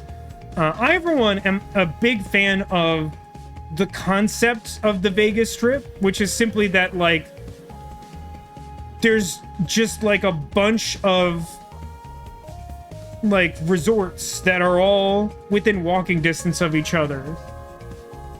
And like you can just like walk down that big street and get to like basically anything that you want there. Like I'm a big fan of walking to do stuff. And so like for me that's really cool. But like yeah, like they have like really fancy restaurants you can only find in Vegas if you're into that. But like also for someone like me who doesn't like food, like just practically any like chain restaurant you can think of is somewhere. There's also just like all sorts of like random, there's a place that my family likes to go every year, which is like a Twilight Zone themed mini golf. It's like tucked in like a weird corner of like one of the lesser trafficked resorts. And it's like kind of like blacklit in there, so your like golf balls and stuff like glow in the dark. And some of the years we've gone, like they like ask you like a trivia question of some sort, and if you like answer it correctly, they give you like a glow in the dark bracelet just to like show off the blacklight effect. It's kind of clever. And then, you know, obviously one of the big things is that, you know, even if you don't drink or gamble, there's plenty of nightlife in the form of like there's just shows everywhere, man. All those resorts I was talking about on the Strip, and even ones like a little further out from that big main stretch where everything's at, like they all have their own like theaters, and they have like, you know, musicians in residence. They have like comedy clubs. They have like Cirque du Soleil, like big spectacle performance things. Like mostly any type of performance you could want to see is like represented on the regular in Vegas. I mean, if you're feeling like particularly feisty, like there's like drag shows and stuff that like probably wouldn't be like my #1 choice. I haven't really been to those, but like if that sounds like a good time to you, there's stuff like that there. I guess she's still never been to a circus. I mean, Cirque du Soleil isn't like really a circus. It's like a type of circus, but it's like a particular subset of circus things. Like I said, she never even heard of an escape room until I talked about them. escape rooms are cool. They're definitely not for everyone, but like if you're into puzzles and themed things, which are like two of my favorite things, then you will like escape rooms. What's great about doing escape rooms with my family is that whether or not the escape room is good, we always have a great time. Because, like, let me be clear. The first years we were going to Vegas, there were not great escape room options. I think I've talked about this one on air before, too. That, like, we tried to go to this, like, way out of town pirate-themed one. Like, the first time we visited Vegas. Because I was like, hey, it would be cool for my birthday to do an escape room. And they were like, sure, fine. That seems fine. And so, like, we found, like, a pirate-themed one. And it was horrible. It was so bad. Like, so many of the, like, early things to, like, solve were, like, to get combinations for these, like, garbage old, like, bicycle padlocks. And, like, none of them opened correctly. To the point that, like, we tried, like, every conceivable combination of the solution to the clues that we had correct. And, like, it just wouldn't open, any of them. And so at a certain point, you know, like, we called in for help. Every place has its own policy on, like, calling in for hints and stuff. And, like, places have generally gotten more lenient about that over time, sort of realizing that, like, they would rather people have a good experience than try and be strict about it. So, like, a lot of places will, like, just kind of let you ask for hints. I try not to, obviously, but sometimes there have been times when, like, technology hasn't worked and things like that, and you really kind of need to be like, is this, like, working correctly? And we have gotten both direct and indirect answers of no from that before. But, like, we asked the people at this garbage pirate one for help, and they were like, yeah, no, it's easy. You just, like, put in, like, you know, you look at this and you look at that and you, like, enter that as a combination. We're like, we did, like, 6 times. And then they start going on the padlock, and they, like, never successfully opened their own padlock, being the people who run the experience. And there was, like, other stuff too. Like, one of the clues was this bizarre thing, because they like did a walkthrough after the fact of, like, what was, like, supposed to happen, which is, like, also kind of a common thing at these places. And like there was, like, a thing where you were somehow supposed to, like, find a CD and, like, put it in, like, a boombox, and then, like, it played, like, the most horrible sounding sea shanty you've ever heard in your life. And then, like, it had these god awful sound effects that were, like, way too loud, and it was, like, supposed to be a clue for something. And, like, the whole thing was just so bad. Like, everything about it was bad. But it was a great experience, because, like, then we just, like, had lunch and, like, debriefed, and we're like, and another thing, this also sucked. And, like, I enjoy that, like, almost as much, if not fairly equally, to the times where we're like, that was actually great. I love that they did this and that and the other thing. I mean, that's true. There's like a corridor at, like, the MGM Grand, which is, like, a great, like, walkway. There's, like, a ton to do there. Yeah, they had something that was, like, adjacent to escape rooms, the CSI experience, which was based on the TV show of the same name. And you know, you'd, like, pay to go into, like, a little exhibit, and you'd, like, look at a crime scene, and then, like, you'd go through these, like, little exhibits to, like, basically get, like, a step-by-step, like, walkthrough of, like, you know, as, like, crime scene investigators, like, we would look at this, we would check fingerprints, and it would sort of come back like this. And, you know, it was kind of like kids' gloves. It was pretty hard, like, not to get to the right solution in the end, but, like, it was fun. That was a fun thing to do. It's kind of like a weird museum for the concept of a TV show, which is also kind of up my alley. I think they still have that, but they moved it, and I don't remember where. They replaced it with an actual museum for, like, Hunger Games memorabilia, so that exists if you're into it. Katane asks if I've heard the sea shanties in Starfield. No, I've heard very little about Starfield, truly. Right, Neko? Like, nothing brings people together as much as, like, equally hating something. I remember back in the days of the Kevin and Bean show, when that still exists, that they were, like, kind of seriously talking about, like, you know what the world needs is a dating service where you, like, mark the things you hate. Because, like, that brings people together. And honestly, like, I think there's a market for that. I think that's a legit idea. How is this game? Despite the fact that I've been talking for way too long and none of this sounds true at all. Cobalt Core is great. Ooh, help me out with that. Svalev? If you're not already familiar with Cobalt Core, it's a deck-building roguelike game where you sort of form a crew of those characters. None of it sounds true at all. Thank you for that. Call and response, always my favorite. So we play as a group of crew members who are depicted on the left side of the screen, and each one of them determines like types of cards we can get during our run. And as we go along, we like win little spaceship battles like the one we're in now, and get new like cards to add to our tactics, like shields and lasers and things like that. And then yeah, it's like a time loop thing where our goal is to like beat the end boss enough times to figure out why time is looping.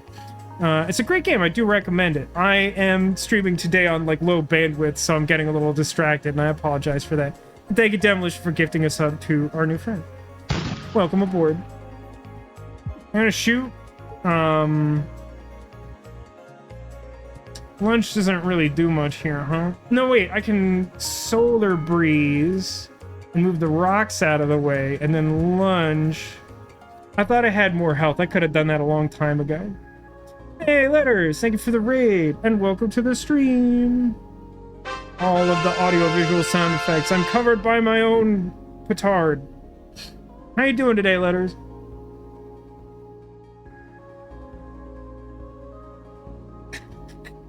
Dude says, I tried to gift the sub, and it said you aren't eligible for this purchase as the notification went off.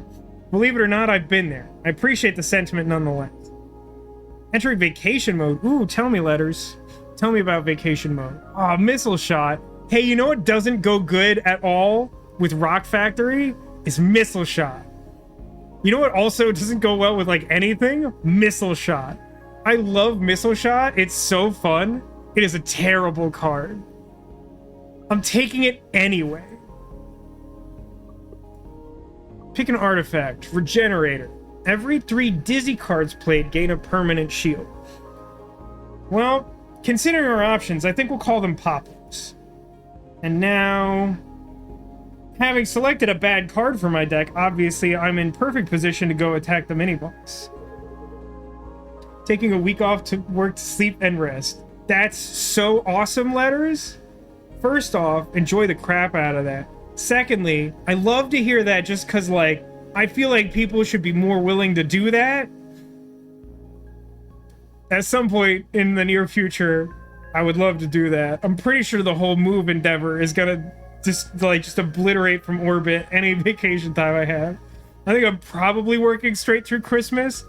The HR department's been a little bit unclear about how the transition of vacation days works, other than to say that, like, I will probably have fewer of them this year. For some reason, moving states, like, resets something. I don't think it resets my cap at all. Like, I think I will be able to accrue the same number of vacation days, but, like, something weird happens that they have not been clear about describing to me. Oh, that's great. Thank you for letting me know, Letters. I hope that you have enjoyed Cobalt Core. I like this game a lot. I haven't... Oh, and it's on sale on Steam. All right, everyone. Be aware that you can get this game for sale right now, and it's pretty good, even though I'm probably not making a good show of it because I'm playing a Rock Factory deck and talking too much. But I do hope you enjoy that vacation. That's very exciting. We're just actually talking about the vacation I have coming up at the start of July, which will lead into a chaotic month where I don't know when and if streams are happening, up until the end of July when I close on the new house that I'm buying. Hooray for me! Thanks, Letters. I also hope I'm able to rest after the move. What's nice is that I'll have air conditioning and not this. Not this thing. That's kind of you, Neko. I appreciate you saying I'm talking the perfect amount. I'm not sure if that's true. Unmanned ship up ahead and it's hailing us. Well, back come dirt. How may I help you? Ooh. I don't ever remember seeing this event before. I mean, these are... So I can either choose 2 random A upgrades, 2 random B upgrades, or choose an upgrade. Well, I already upgraded Rock Factory because it's like the most important part of this Rock Factory deck, which is bad. What do any of these cards upgrade to? This stays in your hand or can go the other direction might be nice. That's a B. Missile shot can fire... Is that homing missile on the left? No, that's big missile for 3 damage. And the right one is acid? That's kind of fun. Those are both... I really like missile shot. It's a very bad card. Pick Rock Factory. I can't. I only have 1 copy and I already upgraded it to B. Multi-shot. A is the one I like. Lunge A is the one I like.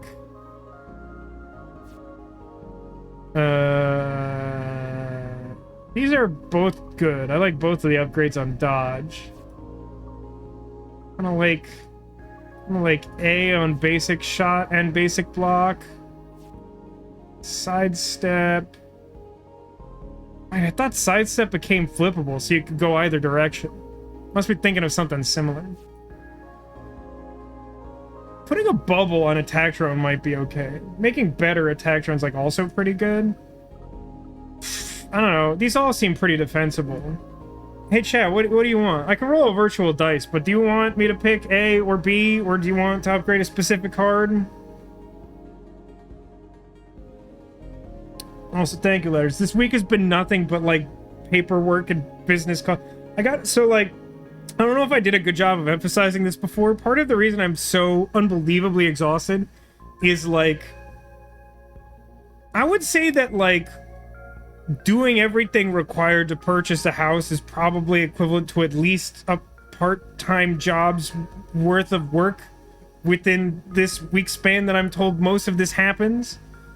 But like I've also been working like full 8-hour days, and by the nature of like trying to get stuff done as quickly as possible, like I'll be trying to get my work done and then I'll get a call from like my realtor about something, and then I have to like immediately go and address it, and that takes like any of the time that I could spend in my day as like a break from my work. So my break from my work is really high stakes, stressful work with consequences. Upgrade B. You know what? I don't do a lot of upgrade B, so this should be interesting. We got flippable solar breeze and 2 damage basic shot. That's perfectly fine. I have no qualms. I have no squawks, no beefs. Kid played an angle, it worked, and now we're here. Let's not make a whole mishmash out of it. It's hard seeing an AI in that kind of state. Alright, it's mini-boss time. More practice, huh? So Drake is a playable character who we don't have on this run, so they are a boss. I think when Drake is on your team, if you generate this boss, then like a robotic copy of them is doing the thing. Rocks. It's true. Rocks. Of course I draw the basic shot that's like not good. So I think we want to like toggle cannon,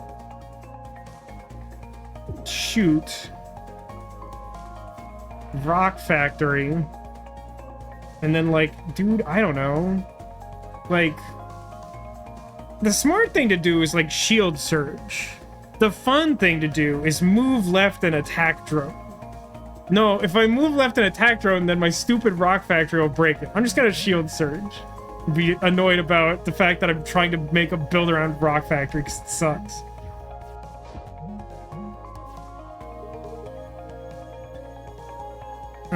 Okay, cool. They're not currently attacking me, but they're trying to make more shield, which is bad for me. Also, like, all of the rocks are gone. Oh, because they shot one and then I destroyed one. But that means that I have temporary shield on a turn I'm not being attacked. I really don't like Rock Factory. I cannot emphasize enough how much I don't like Rock Factory. It sounds so cool, and every time I use it, this stuff happens. I'm like, wait, my turn started and there's nothing good in the world. Why is that? And then I think it through and I'm like, it's definitely Rock Factory's fault every time. It sucks. I don't know, like shoot and dodge and like garbage? Like, it's like this hand doesn't do anything. I guess I'll build up some parallel shift for when I inevitably break something again in the future.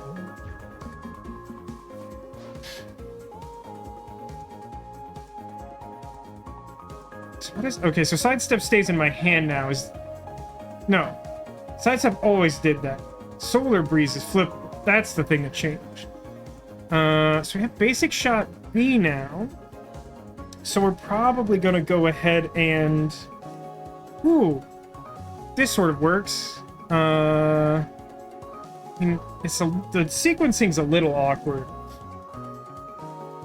Because, like, I wanna... No, this is fine. I'm gonna toggle cannon, use both of my shots, and then flip Solar Breeze to move rocks to the left, which will block all the damage. And it'll give me Temp Shield on my next turn, I think is how that works. But I'll also draw a card that maybe I can play, but probably can't. So, toggle, shoot for 2, move left, play, draw a missile shot that I can't play because this is also a bad card. It's tough because, like, you simultaneously want your missile bay and your cannon to be in the correct position, and that's very rarely the case, even if you're not using Rock Factory.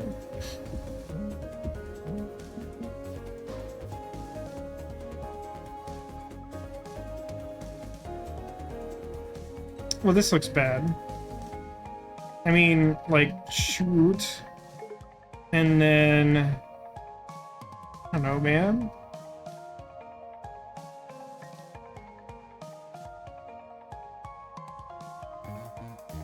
I think the most efficient thing to do is move right... It's probably like sidestep and then lunge and then toggle cannon. It's a little weird, but I think that's right. But if I actually, like, take this hit, then I get a status I don't want. So... Oh, I don't remember. I think if the shot is unblocked, you take the status, even if you have shield. Could be wrong about that. Allison, welcome. Welcome in. Welcome aboard. How's it going?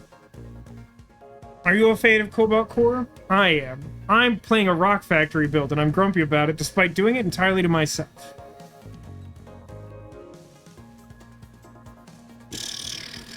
Yeah, I mean, I'm probably gotta move the middle line there. I guess I'll shield. Rock Factory with Ares is an interesting choice. I think it's an okay choice. I will say that we did pick random for this, which is part of the decision making there. So what we did is we just, like, hit random. We're assigned the Ares and these crew members, and then, you know, we had, like, a start of run choice, and I chose rare card, and we got Rock Factory. And then I tried to lean into Rock Factory, but I feel like the fact that you can, like, toggle cannons on the Ares helps a little bit with Rock Factory. It's here for the big crystal. We'll see if we can get there. Okay. Attack drone. Great turn for that, as you can see. You have 2 move built up.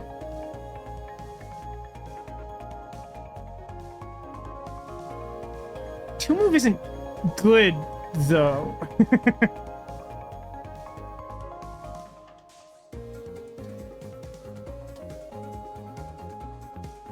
So...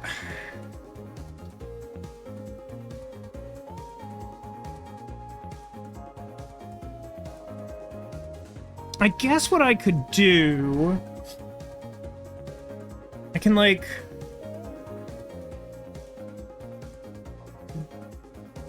I think this is right. Like, move left, multi-shot,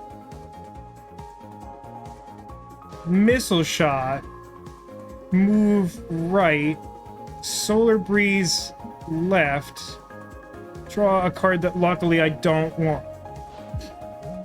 That was pretty good. Shoot. Okay, good.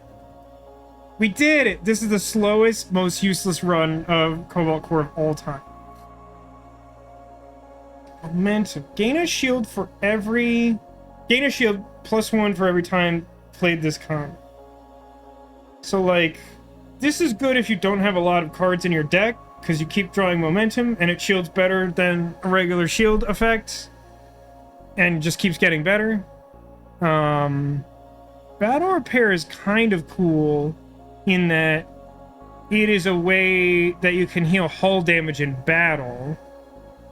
As discussed, Barrage plus Rock Factory is Garbage plus Rock Factory. I don't know. I feel like we could use the shield. And our energy production isn't in like an amazing place. So I feel like Battle Repair isn't it. What is the upgrades on this?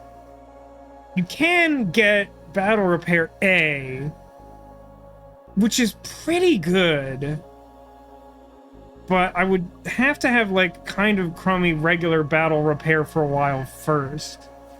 Meanwhile, Momentum can either have it draw a card and be the same, I think, or get 2 better every time. I mean, I feel like I'd want Momentum B. Honestly, I feel like the 2 are pretty close in overall value. Momentum is probably better without being upgraded, which is probably a good reason to do it. Plus, we do have a thing that cares about us playing blue cards, so I guess I'll go with that. What are these? Wave control. Gain 3 drone shift on the first turn. Hello! Interesting! Can we make Rock Factory playable? I love Chip Shot. But we have, like, none parry cards. Sharp Edges. Every time you discard pile shuffle back in your deck, they lose 1 hull. Caps at 3 per turn. Yeah, I mean, in a normal world, I'd be stoked to take this. Sharp Edges is also good in a really thin deck, which I haven't been working towards. We're taking Wave Control, and we're just going to see what happens. Repair. Working as well as can be expected, by which I mean bad. So we could heal, which is probably a good idea. We could remove a card, which I forgot was an option at the shops in this game.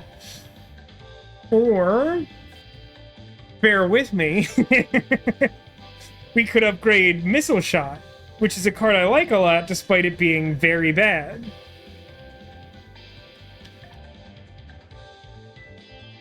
So, like, a fun thing about Missile Shot B is it's good for, like, long games, which I guess, in theory, Rock Factory probably wants to do. And deck without rigs are pretty tough to keep up with.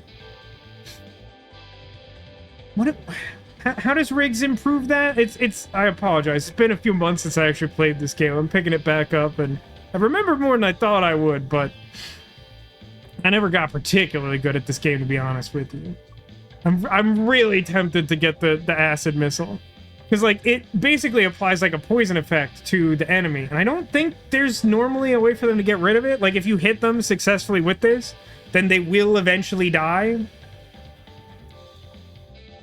Oh, I see what you mean. Because, like, Riggs has more draw effects. So, like, you can get benefits from having a thinner deck by cycling through. I see what you mean. For some reason, I was interpreting that as, like, Riggs, like, removes more cards from your deck. I'm like, that doesn't sound familiar.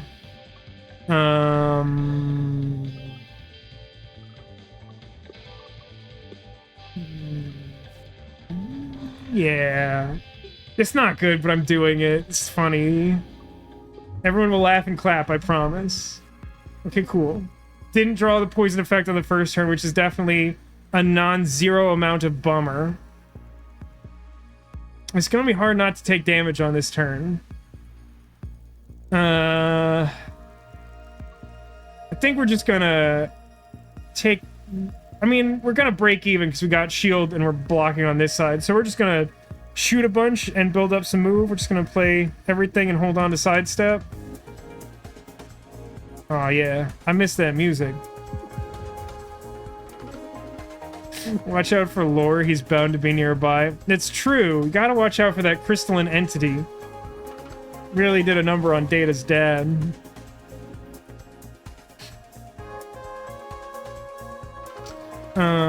So momentum would be a decent play here. Yeah. Is there a world in which I want to, like, move left one? Alternatively, I could move right one and play attack drone in such a fashion that it doesn't get blowed up, and then just, like, play block stuff. I think I like that. Although I guess I start with 3 drone ship. So I could, like, drone, move, save my own movement, which is better defensively against a boss like this. Block shot for a temp shield, momentum for a shield, and to build up for later. And now we're taking, like, 1 shield damage, basically. I could, like, move to minimize it, but I think I'm okay with this. Rock Factory. It is a garbage card.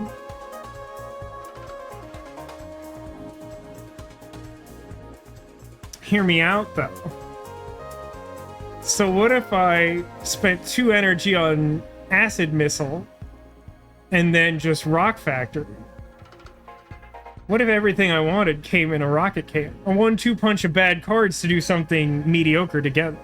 It's 2 great tastes that are tolerable together. Right. It doesn't fire right away, and I should know that, and I'm an idiot. It's fine. So it's probably a better order for this, huh? It's fine. So we're gonna do this, and move it right 1. And then we're gonna Rock Factory. Okay, that's not what's printed on the card. I'm confused about... So the card says, make a rock, drone shift right 1, make another rock. What that just did was make a rock that blew up something I wanted very badly, embarrass me in front of all my friends. I have to say that is a less good outcome than what I had hoped to result from that.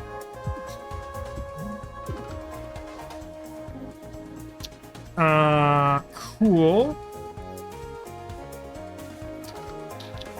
Let's move.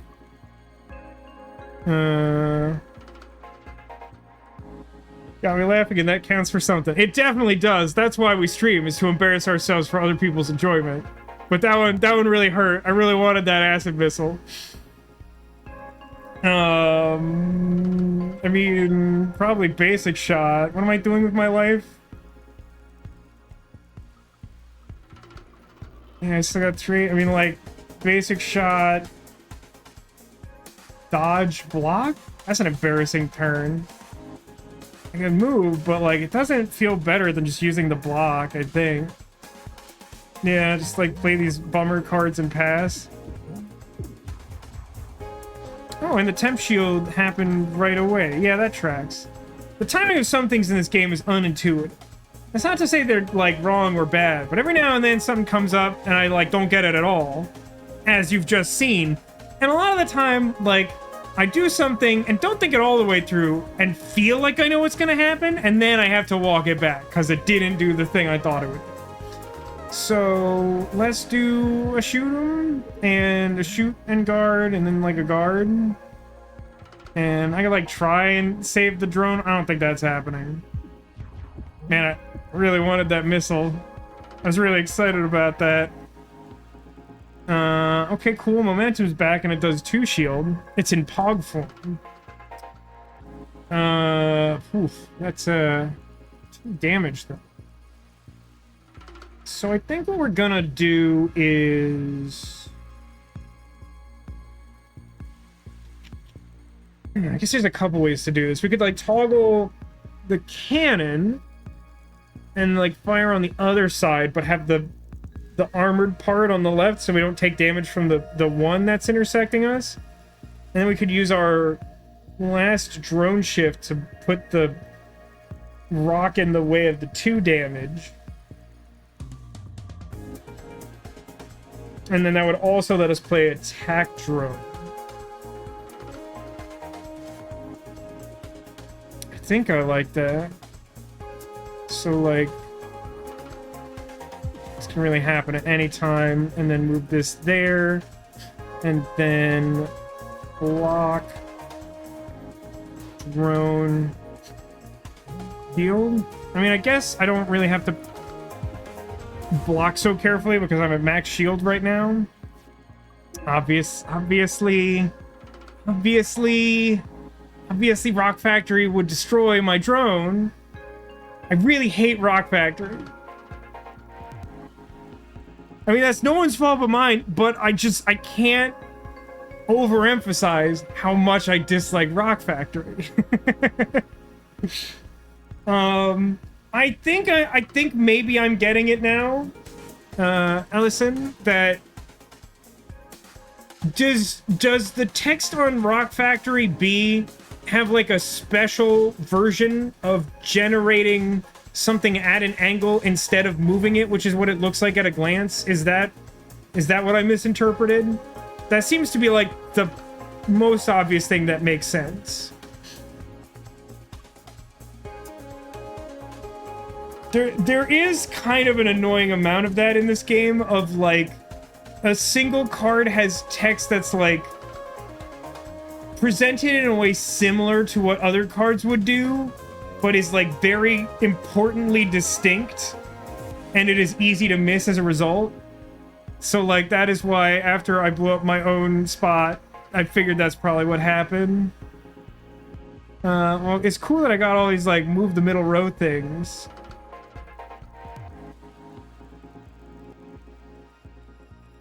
Yeah, that's more or less my...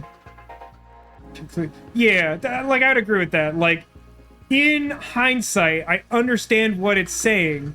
It's unintuitive to me largely because there aren't a lot of things that sort of depict that action, and I don't feel like it goes out of its way to make it clear that it's doing a weird thing, that it's using a shortcut to convey something that's very unusual.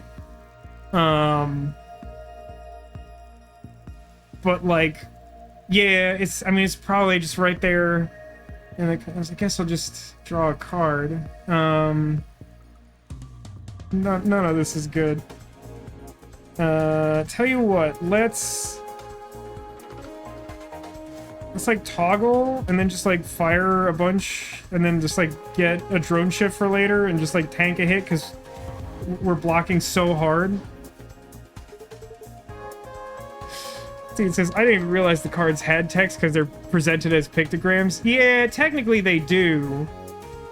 I don't know, it's like a weird, like, tension thing in, like, the user design of, like, there's a lot in this game that really works in pictogram form.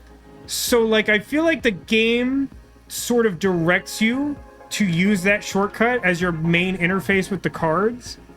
And so, like, for me, when I'm not, like, dialed in, you know, I'll really only check cards that I've, like, never seen before or are complicated enough or rare enough that I, like, don't see them very often or something like that.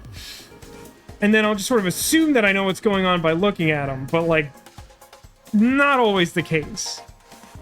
Also, and this is true, Rock Factory sucks. Alright, that's, like, a lot of damage that you're trying to get in my face about, and I don't extremely love it. So what if we did...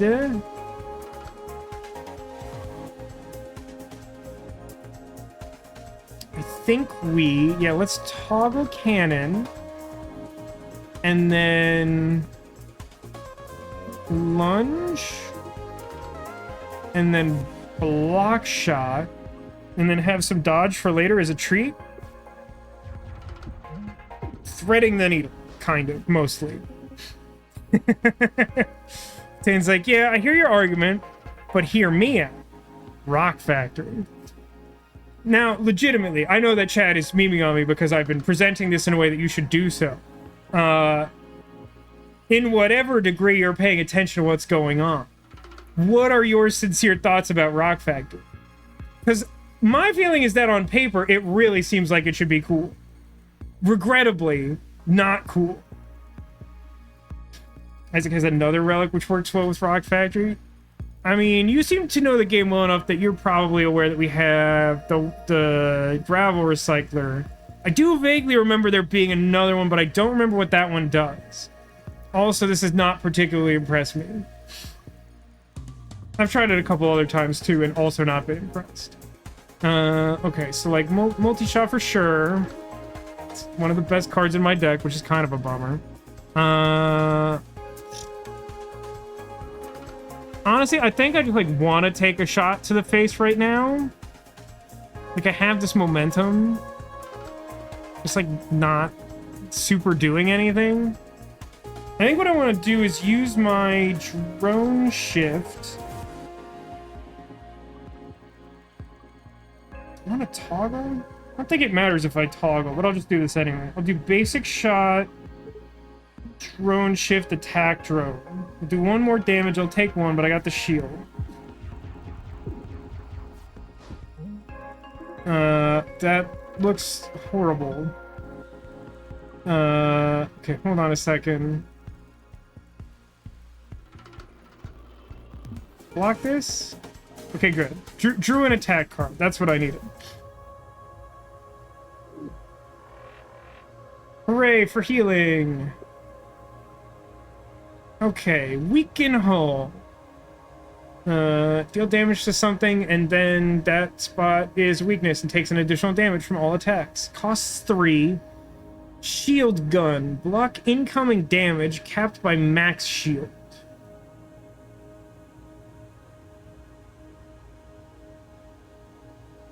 Oh no, that's the shield reminder text. The thing this does is...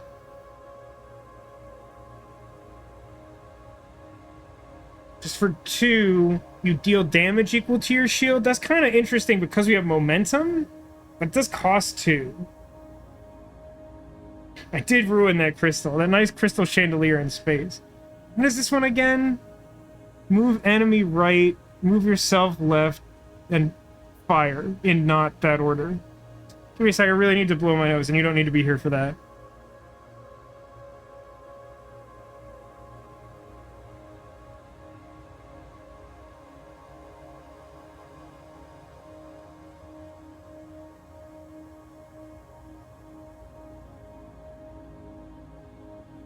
I've returned. I almost went to big screen instinctively. These don't really seem particularly good for what we're doing. Shield gun feels like it's the closest to what I want. What are your upgrades? You can factor temp shield, which is arguably helpful. Or, for the same cost, you get a shield first and then do the damage, which raises the floor on how awkward this card is to draw. These rare cards. It's rare that you would ever want. I mean, like, I could definitely see making a whole build around shield gun, and I could definitely see weaken hull having uses with, like, the right artifacts and stuff. Scattershot is one I've tried a couple times, and it always feels, like, ridiculously awkward. It's just so hard to wrap your head around what exactly the field is going to look like after you do it, that, like, I definitely goozle myself as often as not. I think I just pass on this. I'm a little tempted by shield gun, mostly just because we have momentum. I feel like if I was going to do that, I'd want to, like, thin out the deck. Feels really hard to do. I think I'm just gonna pass. I think we're all in on, like, rock garbage. Plus artifacts. You get 3 shield and 3 evade on first turn. Always a classic. On pickup, remove 3 cards. Well, if I'd taken the other thing, that'd be a little more interesting. High frequency intercom. Draw plus 2 cards every turn. You're offered one less card in post-battle rewards.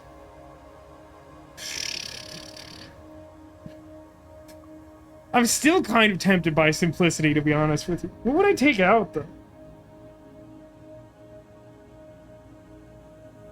I mean, like, what we could do, and I know this sounds insane because it is we could just, like, cut a bunch of stuff and then just, like, have the game plan be, like, acid missile them as soon as possible and then just, like, rocks.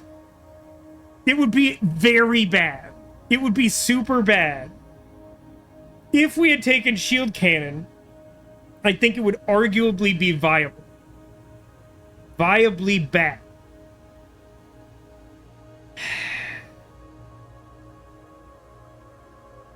It feels like I should have more cards than this. I skipped that many. I don't know what to do here. I think it's just warp mastery, probably. It's like boring, but the rocks, like being able to move around the rocks is pretty helpful. I honestly do think that if I had taken the shield gun, that like I would take simplicity and it'd be funny. But like I think I'm just gonna take the responsible thing. Could use most of Isaac's cards but keep Solar Breeze for draw. Yeah, I mean that's what that would look like. I still think that would be bad. It's Books. Hi Books, how's it going? I got a new crystal fact. Did you know that if you hold one and wish really hard, you can travel through time and space? That's cute. We better be going. Check it out. 3, 2. Okay, I love you. Bye-bye. Nani? Let's leave this terrible place. Been streaming for 2 hours, and we are in Zone 2. Maybe tomorrow we're just finishing this run, because there's been a lot of talky bits.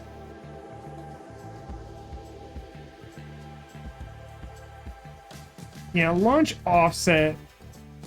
Like, honestly, for my money, if you simply insisted on, like, depicting this entirely in pictograms, which is part of the style of the game, I really think I would go with an angled arrow to the right, because, like, the like, jointed right arrow, at a glance, like, really reads to me like the drone shift. It's clearly distinct if you know you're looking for it, or if you, like, read the card, but, like, I just feel like there's a better.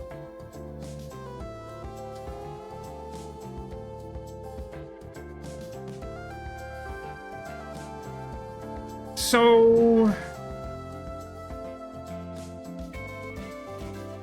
I mean, like, shoot.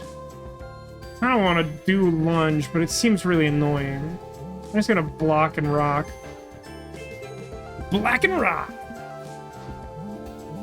Okay, everything is ruined, which is exactly according to plan. That reminds me, like 1,000 years ago, I set some reminder in my phone for today, because apparently I read somewhere that they're releasing, like, a spin-off or a reboot or something of Code Geass that's, like, available to watch on Disney Plus, probably through Hulu. Does anyone know if that's good? I'll probably watch it. I really like Code Geass. The notion of a new Code Geass sounds awful, but mostly because I feel like adding anything to it would be worse than not doing it. I'm glad to hear that you like the chatting, Neko. I do feel like when I move to the new house, there will be like a non-trivial number of streams that are just like, I'm just here, my house, I don't know. Alright, so we got momentum, we also have like infinite shield, so that's an awkward combination. I might still fire off the momentum just so it's better later. Yeah, let's do like, shoot, drone, momentum. I mean, technically there's more value from the dodge, but like, this guy increases his power every go, so having the improved shield thing could be useful. All right. Shoot. Draw a card. Awesome. Shoot. Jeez. I mean, I think I'm moving left twice is what I'm doing. I don't know about you. We do have kind of a fun setup where we start with like 3 drone shift, 3 move, 3 shield. Like, I don't know, it's just kind of fun. Okay, hear me out. Drone shift 1. Missile shoot, and don't immediately blow up your own missile.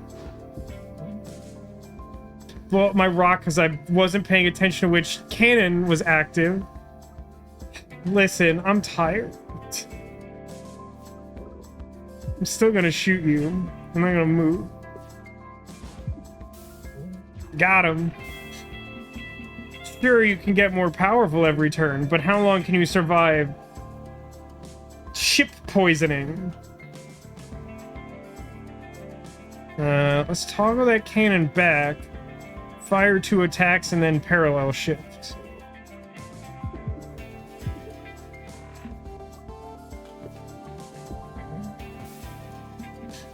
It's just so satisfying to poison them. It's not even that good against most enemies, but I just like it so much. The plan was perfect enough. See, I feel like you're on my wavelength, Ellison.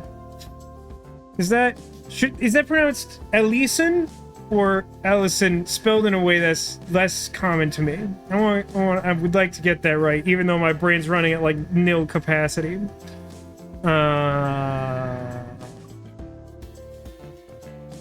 I mean, I could drone shift to block that. I kind of wish this lunge was flippable. Oh wait, I can do this. Whee! Neat. That'll do. Let's pass for the flex, because we'll shoot them with a cannon, and then they'll acid to death.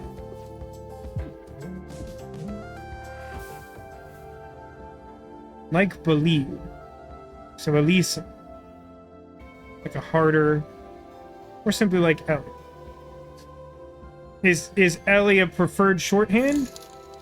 Or Ellison? I also think gifting a sub, Demolition. I feel like I set a bad precedent by making people aware of the impact of supporting me, and now you're overdoing it. But thank you, I do appreciate the gift sub as always, Demolition. It's to 874. 874, that's the combination of my luggage. Okay, hang on. So energy drone doesn't work super good with rocks, but energy drone does work pretty good with like a bunch of drone ship, because it is a drone that, oh, that's right, it has to like shoot you with it, so you can't really just like scoot it off to the edge of the battlefield, because then it doesn't do anything. That does kind of suck. Do you want to blow up your own energy drone? No, but I definitely will regardless. Right click lets me check the upgrades, right? Okay. I don't know why. Oh, Multi-Blast B is funny. I forgot about this one. So it has functionally the same effect as Multi-Blast, but is more flexible. Or you could upgrade that to do 6 damage. That sounds very funny.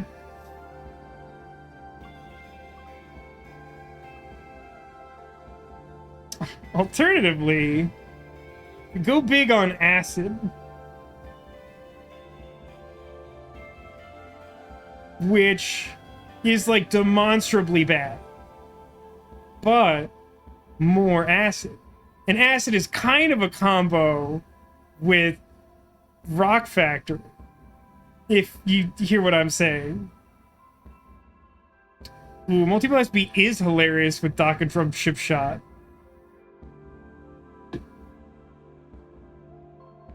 Tegan says he always gets in trouble when he goes big on acid. Well, I mean, with a little bit of experience, I think you'll be able to avoid those issues. How does the infinite work? Does the card just, like, go back to your hand when you play it, so, like, it keeps counting as playing it? Yeah, acid generally is an expensive energy build. But you could just spend a whole turn aciding them and then have rocks to block with, is what I'm saying. It's played but doesn't leave your hand. Okay. Listen, I'm taking the acid can.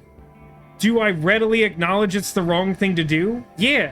Do I like hitting them and going big on acid? Yeah, I do. Is my deck currently very bad? Obviously, yes. So we're gonna hit this question mark, go up through here, and then evaluate how dead we are around this artifact. Checking minefield up ahead. There's a lot of exploded ships. Let's stop and look for cool stuff.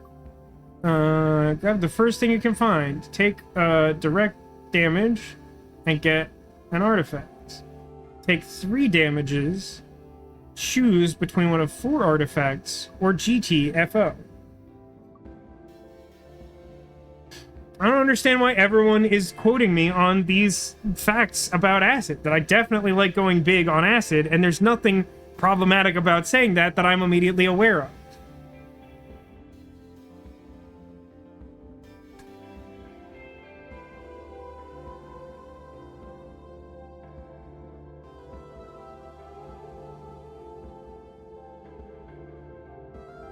Yeah, let's pick an artifact.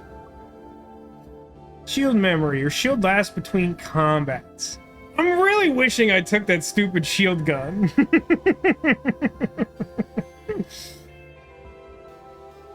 It says maybe you should tape yourself and listen back to it. Lots of Arrested Development. Love to see it. Proton Condenser. More Dizzy cards deal +1 damage, including acid. It's very interesting. That is very interesting. I really want to go for a god-awful control build, is what I want to do. I want to cut my, like, basic attacks, and then I want to use, like, rocks and maneuvering to try and avoid damage. And then, like, play the shield cards to block whatever I can avoid. And in the process, do damage. Jumper Cables is a really funny artifact to get after doing hull damage to yourself. So is hull plating. I think we're making as stupid... I'm pretty sure it does. Ellison says, Photon Condenser doesn't increase poison. Oh, to be clear, it does... It increases the damage portion of the acid cannon, or whatever that's called. But I do understand that it doesn't actually increase the acid effect because it's like a stacks. I just mean, like, I can go with a build where I'm playing super defensive and I will do some incidental damage by blocking, and also the acid will chip away at it. That's mostly what I'm talking about. And I say will because I'm taking it and it's going to be bad. If you thought this was taking long before, buckle up. We're going for a slower deck. Well, I hate this already.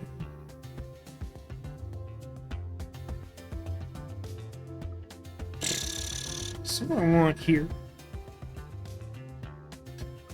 I mean, like, toggle cannon... Toggle cannon? Do I want toggle cannon? Probably. Other variations of that seem worse. So toggle cannon. Basic shot for, like, a lot of damage.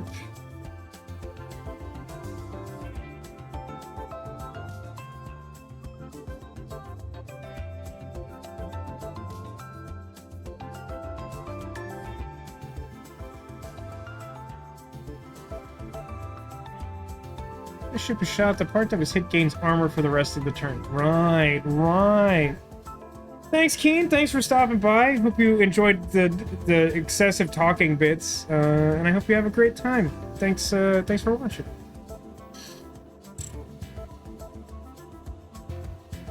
I guess this works out because realistically, I should.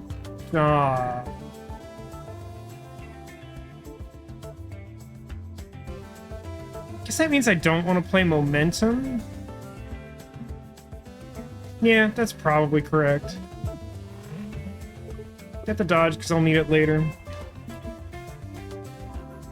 Ew, gross, mine. Hey, you know what's really awesome when your opponent is playing mines? Rock Factory. Have I mentioned that I think Rock Factory is terrible? So bad. Well, I guess all this drone shift I have is good for something.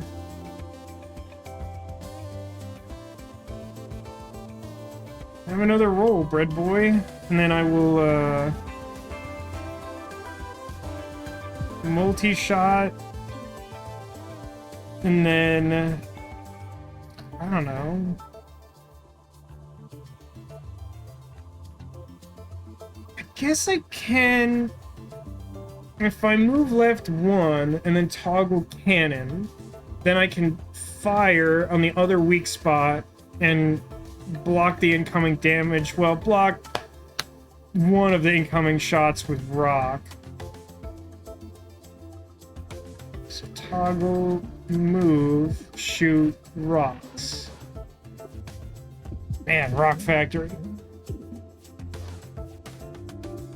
Because if you consider being space pirates and stealing a ship that doesn't have Rock Factory, no, I was born into this life, regrettably. The Rock Factory is just the way. So we're gonna toggle cannon, and then we're gonna hit him for like a preposterous amount of damage and apply acid. Right, that was not weak, that was like brittle, or the other way. It did double damage. It did an obscene amount of damage. Truly outrageous. Okay, repair kit launches... I don't remember seeing this card before. So it's like an anti-mine, you launch it, and then whoever breaks it heals for 2. I mean, on the bright side, when coupled with Rock Factory, I will almost certainly be the person who breaks this.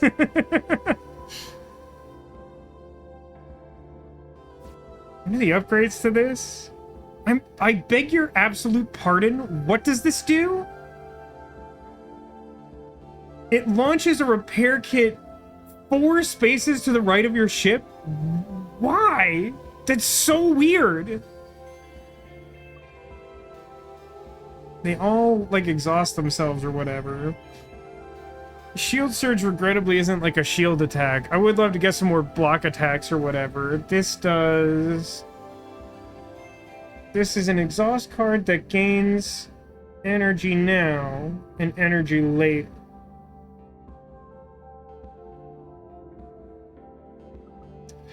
It's kind of nice in the sense that I took this very smart and not ill-advised acid cannon.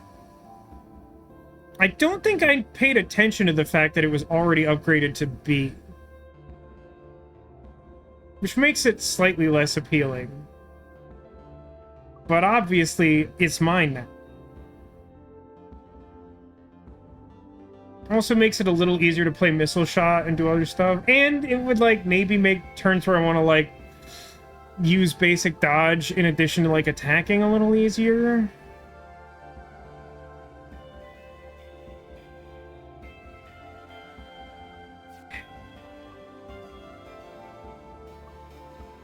I think I've talked myself into it. Upgrade.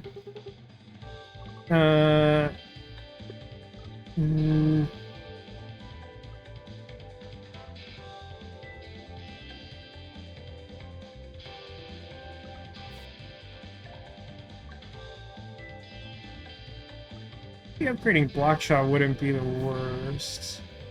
Upgrading lunge so that it can go the other way could be good for us too. Upgrading like basic dodge and block is always decent. It's not exciting. It's not like good.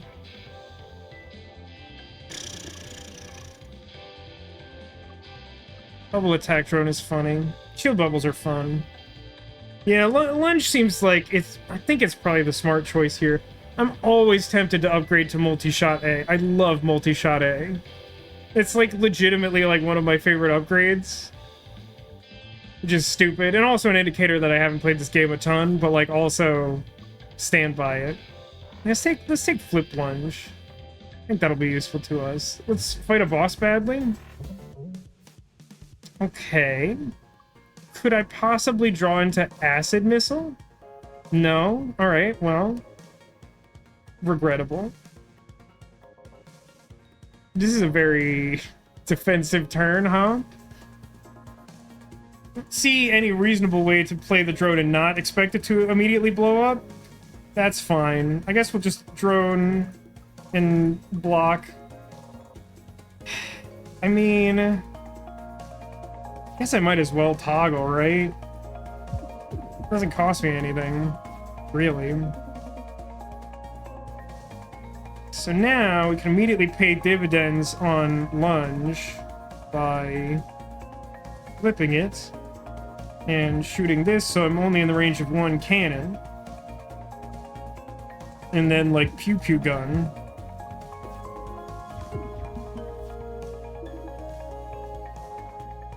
One time you don't blow up your own drone with Rock Factory and it gets blown up by the other guy. I know! I just can't catch a break, Ellison! Let's... I mean...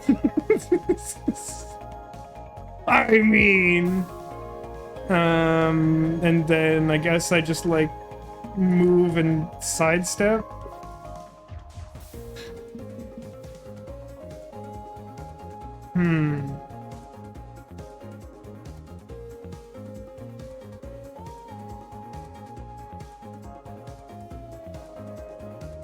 So, if I moved...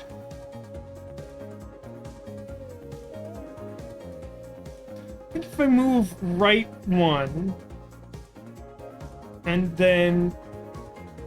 No, wait a minute. It's like insanely hard to hit this thing with missile shot. Well, I guess I have drone shift.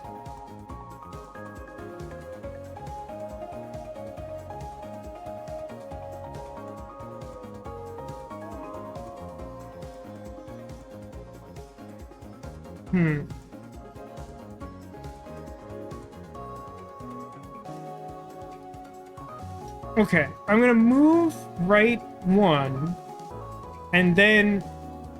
Oh, no, wait, hold on. No, this is the trap. I'm going to... There's, like, not a good way to missile shot and Rock Factory, because Rock Factory is bad, and also I am bad.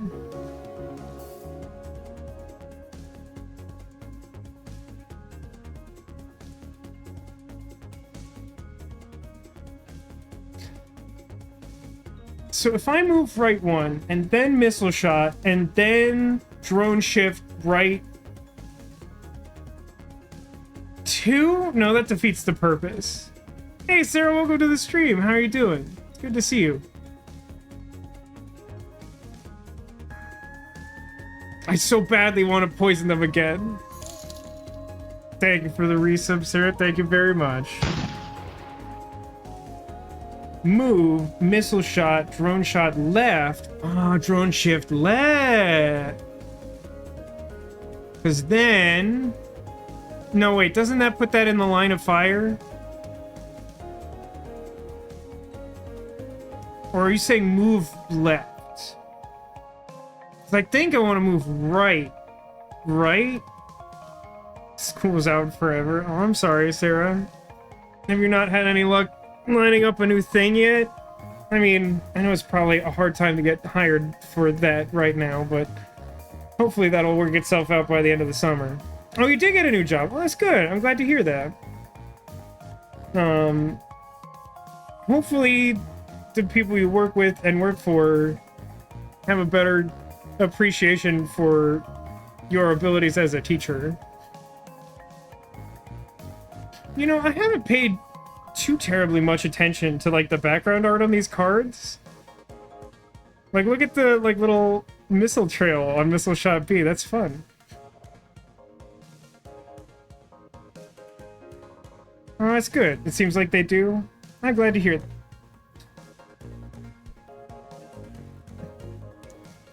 We've been using Rock Factory in honor of Sarah Rocks, obviously.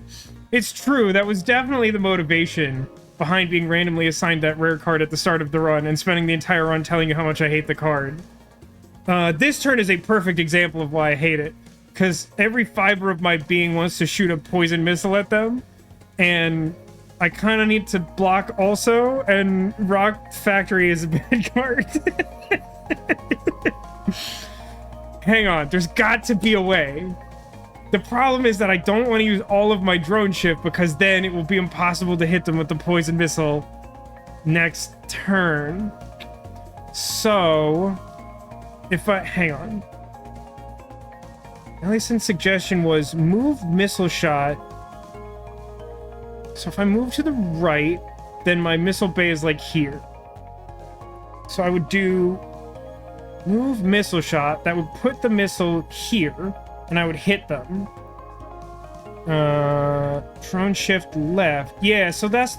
if I went right, then the missile goes in the firing line.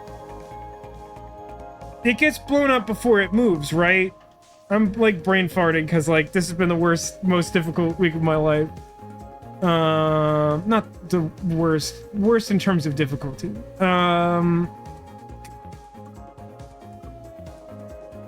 I move other way. I'm pretty sure because the cannons alternate, there's like not a good way to do this.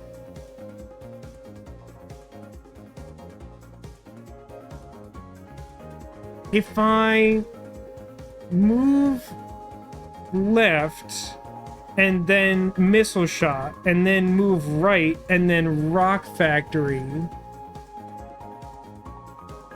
that's like close to what I want to do.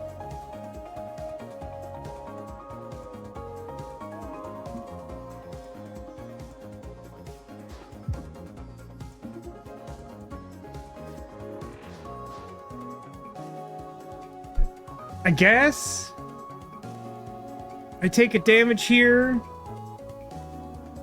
Missiles fire before enemies fire. I feel like I did something earlier that made me think that wasn't true, and it's been like 4 or 5 months since I played this game, I think. Probably closer to 4. You have the confidence of someone who's definitely played this game more than me.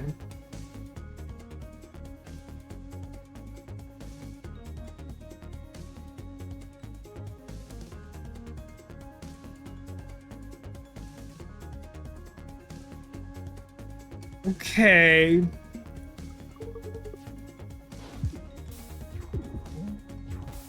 You're obviously correct, and I didn't need to doubt you at all.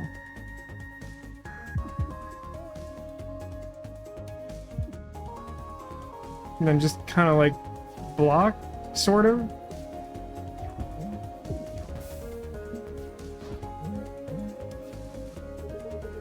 So I'm pretty... I mean, if I pass turn, I win. But the problem is that they will have a chance to attack before the acid happens, I think.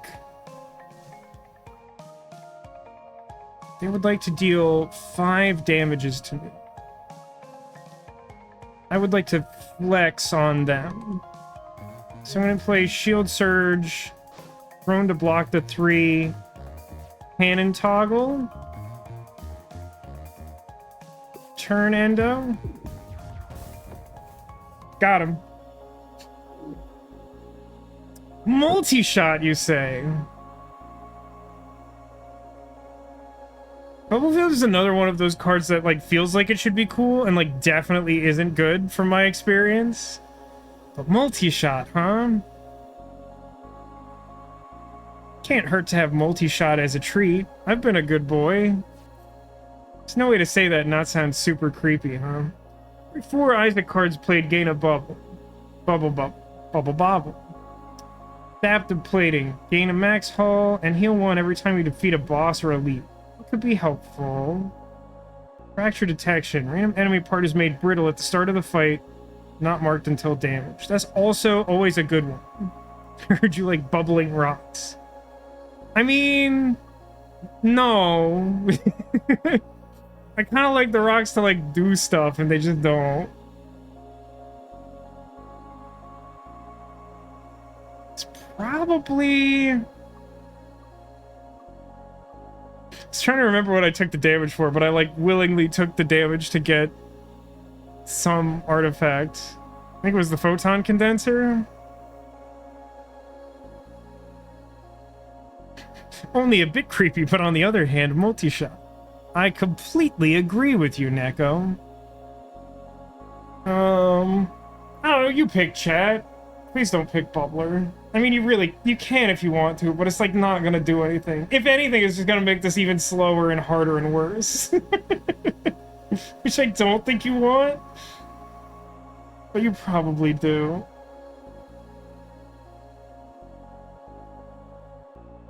Hey, Allison, is there an upper limit on artifacts you can have for a given character? I'm not sure I've actually run into this before, and I've always been curious. Brittle acid shots. If only that did the cool thing I want, it would be an easy pick.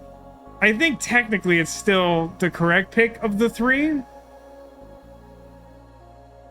Is there no limit? I'm actually surprised by that. The way it's depicted just makes me think there's a limit.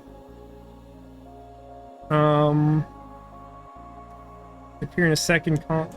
But like you could theoretically get like a third column too. It doesn't max at like 4.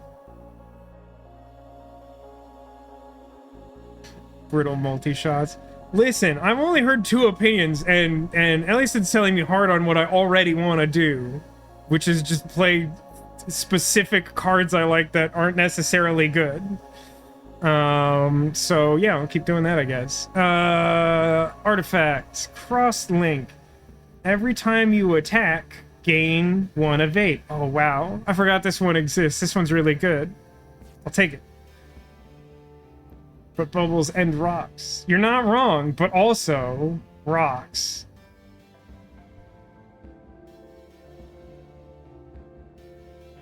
I'll fight a boss. Whoa, I've never seen rail cannon. Wow, what a cool dialogue. Isaac responded to the fact that we got the brittle artifact by being like, my drones will find the weak spot right away. Neko says she set up her nearly complete and soon-to-be complete collection of Sanrio Yu-Gi-Oh! Plushies to watch the stream. How soft are they? That's a weird question, but I've been curious ever since they showed the first photos of them. Weird thing. Hey, wait, what is this? Survive. When this ship should lose all its health, instead something else will happen? Oh dear. When it is the first time it would be destroyed during a turn, instead it is not destroyed. It's a gyroid from Yu-Gi-Oh! A friend always used to hate when I summarized that ability that way for some reason. Yeah, I think the only trapped encounter I've seen so far is the, like, ancient warship thing where you're in, like, the cave. Also, it looks like a little tiny bit like the pilot from Star Tours, which is fun. I mean, I guess if I move 1 space to the right, I won't take any damage, which means I should shoot him with acid.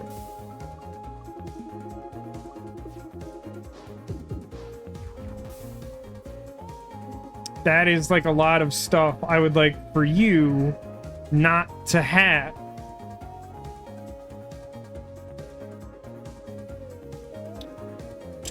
I mean, probably playing momentum. Hey, Project Eos, welcome, good to see you. Enjoy your lurk. This boss is very exciting for him. What is this symbol? If you're inside this force field at the start of the turn, you're pushed back out? What a weird encounter.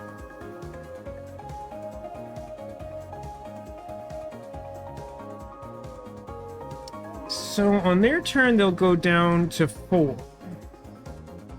but the missiles would still happen, which is bad. What's the yellow one do? Is that just homing or is it special?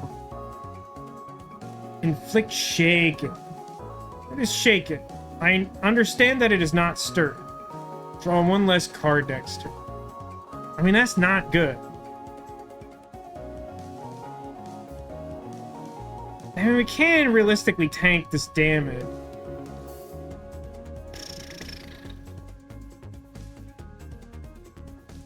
Although... I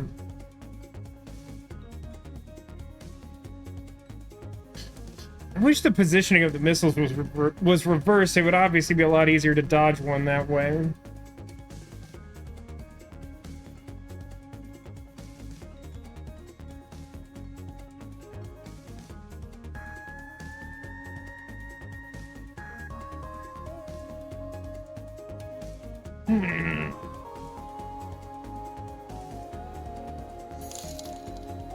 This is surprisingly difficult. Hey, Critwish! Welcome to the stream and thank you for the resub. 56 months is many months. Cute alien stream, but those missiles are concerning. Amen, Critwitch. That's why I'm silently staring at them, wondering how not to have my cute aliens blown up. I do love... The art style in this game is great. It really... The whole aesthetic of Cobalt Core is great. I don't know what to do. I'm too stupid for this. Just noticed that you had cheered 1,369 bits. That's very nice. It's nice. Devs definitely aced it. I honestly feel like this game is a little underappreciated. Like, I feel like it had a much briefer moment as, like, the streamer's roguelike of choice. I think it's a really cool game. I might just be a little bit salty that I, like, kind of don't get the love for Balatro, which I think is still fairly popular, but probably waning. Don't get me wrong. It's a solid game, but, like, it has, like, none flavor to it as far as I'm concerned. It's just like, I don't know, I like the space guys.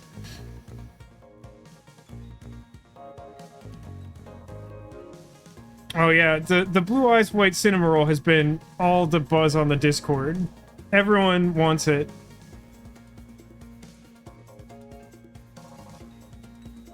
Doesn't have quite the challenge and boss variety. You know, you're probably right about that. I think that is probably a big part of it not lasting so long. That's a good point.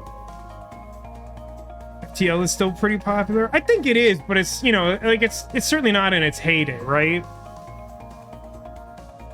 Like, there's sort of, like, specialty streamers who'll be like, I'm gonna play a bunch of FTL, or, like, I'm gonna play FTL all the time because it's my favorite. But, like, it's not the sort of thing where, like, full-time variety streamers are likely to play very much of it these days. I have no idea what to do here. I'm assuming that... Okay, this does count as MP. Yeah. What's the thing that lets you, like... It's an artifact, right? That lets you shoot missiles to turn them around. And what's great about that, and by great I mean absolutely embarrassing, is I'm pretty sure one time when I had that relic, I accidentally shot my own energy drone, so it turned around and gave the enemy extra energy, because it gives energy to whatever it shoots.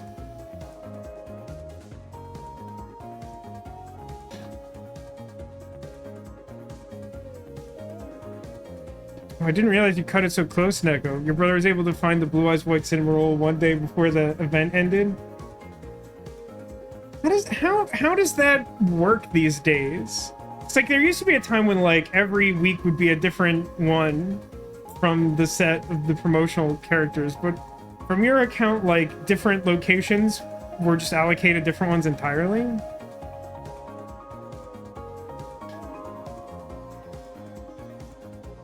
Oh man, speaking of Sanrio, did anyone see, I think it was from the Nintendo Direct, like, Hello Kitty Adventure Island?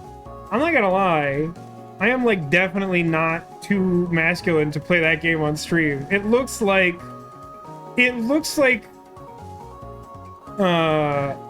Animal Crossing with, like, a through-line narrative and also Hello Kitty characters.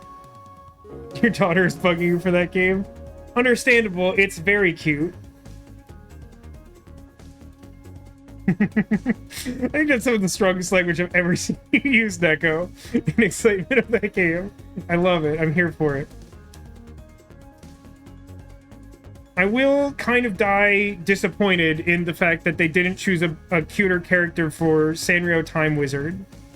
I love Time Wizard's design, and I just don't think the dog whose name I don't remember was a great fit. It just, like, doesn't give the cute sense that most of them do from that collection.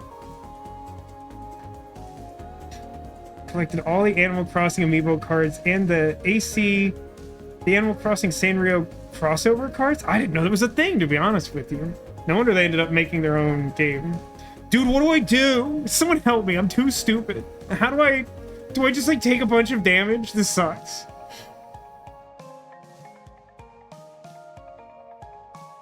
I think it's like...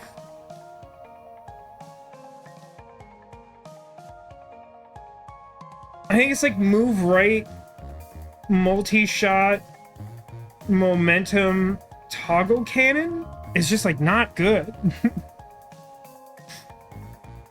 Move left, multi-shot, move right, momentum block. Left, multi-shot. That's not bad. I mean, I don't really need to get the damage in so aggressively because of the poison. Move left, multi-shot, move right, momentum block. Yeah.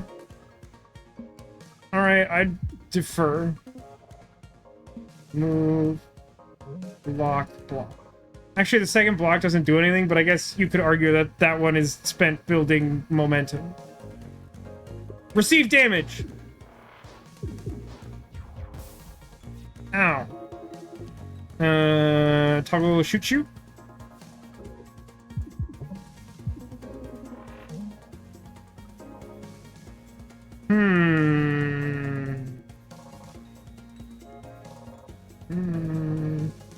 Right, when it should die, it doesn't.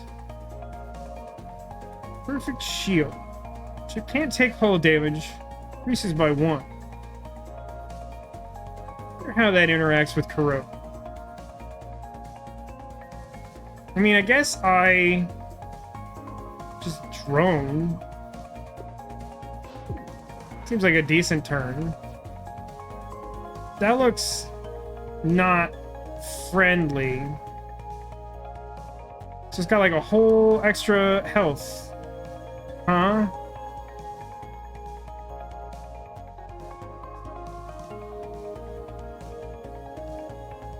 I don't kind of like the way it's arranged at all, to be honest with you.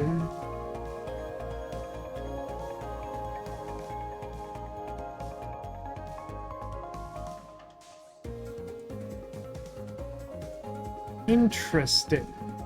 So if I did missile shot, I would have a clear shot to poison them. Poison chosen specifically for Kuzco's rail cannon. And then...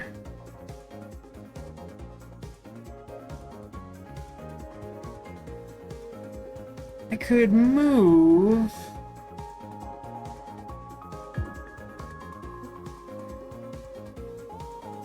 Either way doesn't seem great. I mean, if I move right, it's... I guess I save 1 damage. If I move left... moving left is fine. Sure, I guess.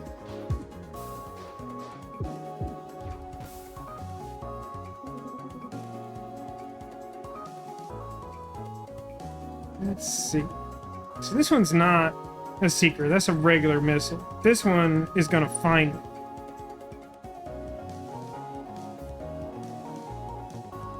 That's fine, though. I think this is the first time I've drawn battery and it's felt, like, remotely relevant.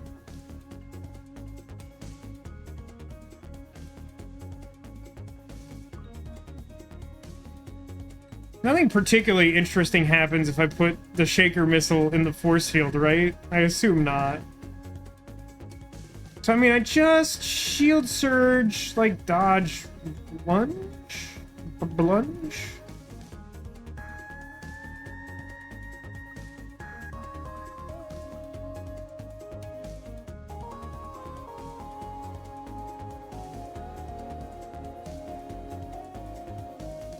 Yeah.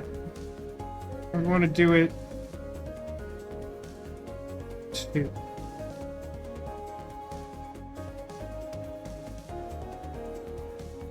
If I do that,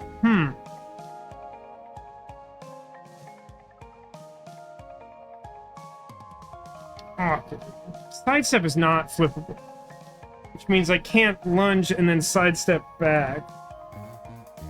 It's not even good, is it? For some reason, I'm picturing it as good, but I think that still has me taking damage from the cannon? The 2 cannon?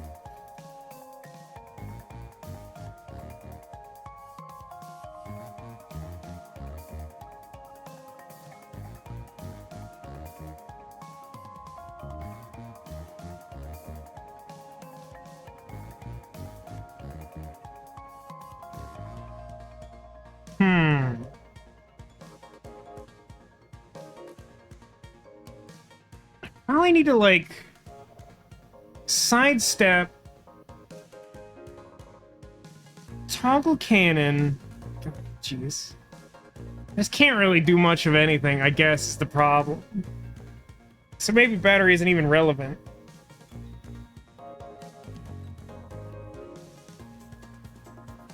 I mean, I pretty much definitely want to play Shield Surge. I probably want to play dodge.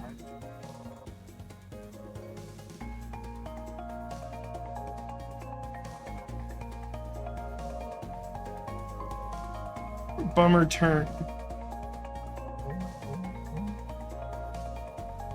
It's a lot of shield. I'm gonna need it. I don't know, man. Like sidestep, dodge, toggle, frown about it. Like I think I take like a hull damage this way.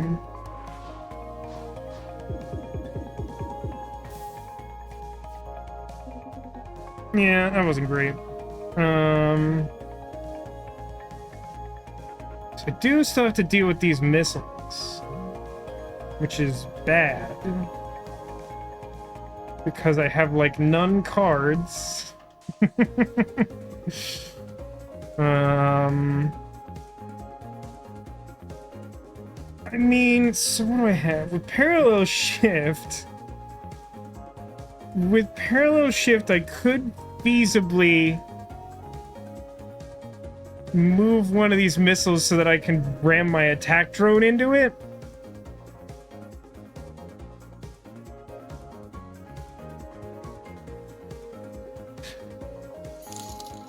Hey, Obadager. Obdager? I have so little brain capacity, I apologize. Thank you, Demolition, for gifting a sub. Thank you very much. I think we've reached the point in the stream where we've hit the wall on my brain capacity.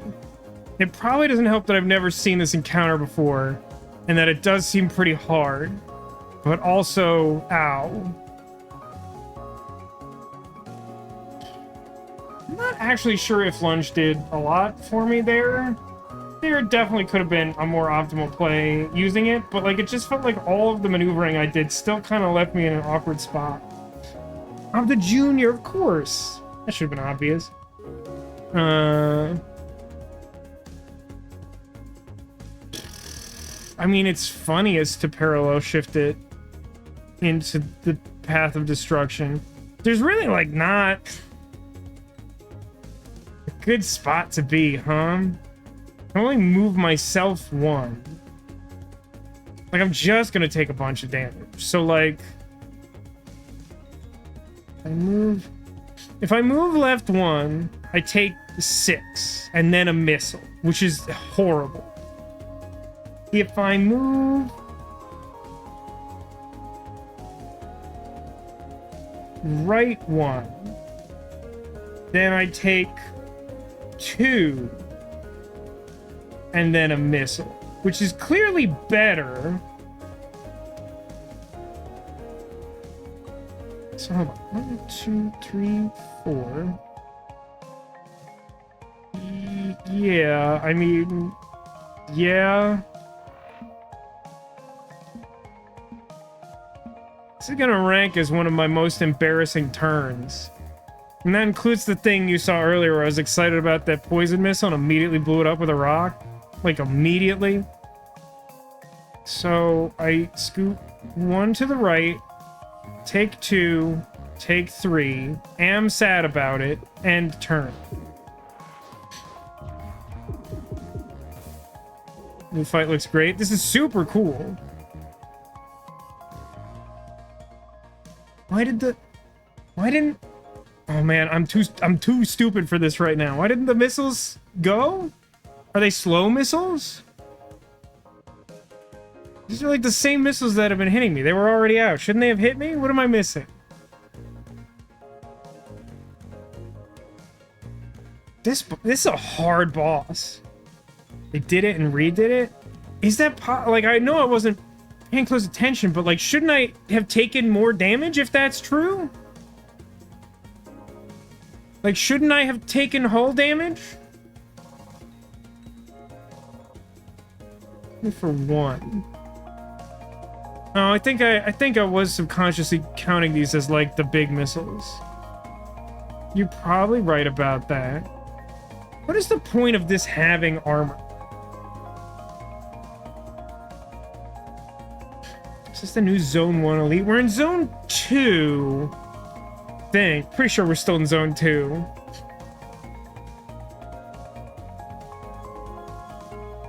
I mean, like... I can't, like, do anything.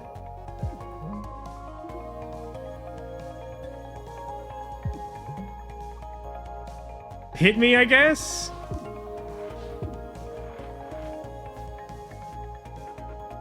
This looks, because of my current positioning, a lot less threatening in the short term than what we dealt with. Oh, good rock factory. It is kind of miraculous we went this whole time without drawing it. It's still very bad. I mean, I'm just gonna sidestep and battery and, I don't know, rock factory. Have fun, idiot. Next turn I'll actually draw some cards, I guess. Yep, that's all happening.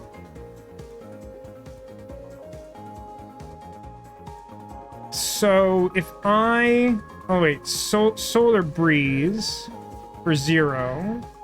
And then Acid Cannon. Okay, that was just enough by itself. And you all rightfully said that Acid Cannon was a stupid card to take. And I just happened to draw it when it wins the game every time. Oh, Boulder Bundle. I don't even think I've seen this before. Hold on. Gain a drone shift and 3 pebbles. God help me. Pebble is a rock that you can play at will for none energy that ghosts itself. Save me. I love Acid Missile. I always manage to find a way for it not to be good in whatever thing I'm doing, but I take it pretty regularly because I really like Acid Missile. This absolutely blows, and I am obliged to take it because we're doing this godforsaken... The first card was given to us was Rock Factory thing, so like I really can't not choose it. It's more drone shift, right? Drone Piercer. Drones that attack the enemy ship pierce. Good luck with that one. Once per combat, when you lose hull, immediately heal 1. It's kind of fun. Armored Bay. Your missile bay gains armor. I so desperately need this. Even though the missile bay is probably the most obstructed part of my ship due to the rocks, still taking it. Ceretzo, we meet again. Yo, cool sword. Thank ye, and now ye shall feel its sting. Oh, dual time, good sir? With the utmost of honor, if ye wish. So that means neither of us attacks the other's weak spot, which doesn't do much for me, but we're already, like, playing on ridiculously hard mode for a normal difficulty run of playing a bad deck and mostly doing whatever chat wants. I feel like I know what chat wants to have happen here, but you are chat and you tell me.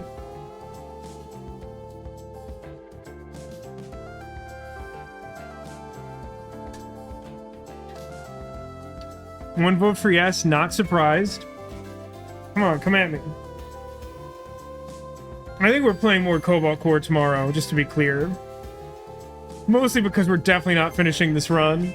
And I'm hoping that tomorrow will probably be less ridiculous than today, and I'll have a little more brain capacity to not spend so much time on these turns. Alright, to the pain, we accept. So we can't... Oh, okay. I thought I remembered it having, like, more weak spots and that being difficult. That might be true on harder difficulties. Cool. He also... Like, everyone has missiles, and the rocks, they do nothing.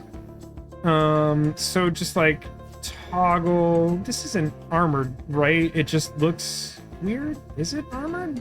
Is it armored? Hey, wait, am I gonna get in trouble? Because I have an artifact that technically makes weak spots that's never triggered before. Well, he does have swords, you're right. That's fair. I think I might get in trouble for that. He has a pretty small ship. I'm gonna attack the shield, hoping that that is fine. Oh god. Immediately screwed. Immediately punished. I genuinely wasn't trying.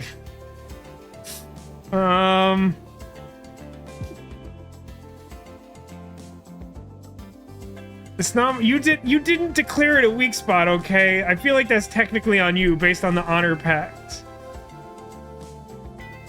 Fracture is on the shield spot since it overwrote the shield that was supposed to be there. I mean, isn't it just that the fracture point randomly generates? Isn't that like the... Yeah, the horrible... It's so funny just because, to my recollection, we've literally never triggered it since we got it, and then we get in this fight, and I realize, like, oh, he's got, like, 5 spots it can be, and one of them's already weak. Usually that spot is armored. Oh. So, like, technically that's a lucky roll, except it's actually not. It's super unlucky and bothersome. I'm just gonna momentum. So what's the actual consequence? Just that he starts building power? Or does he normally do that? I haven't fought him that many times, to be honest.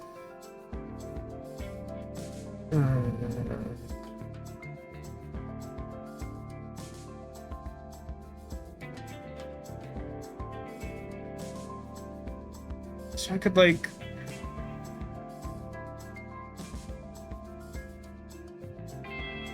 Three move?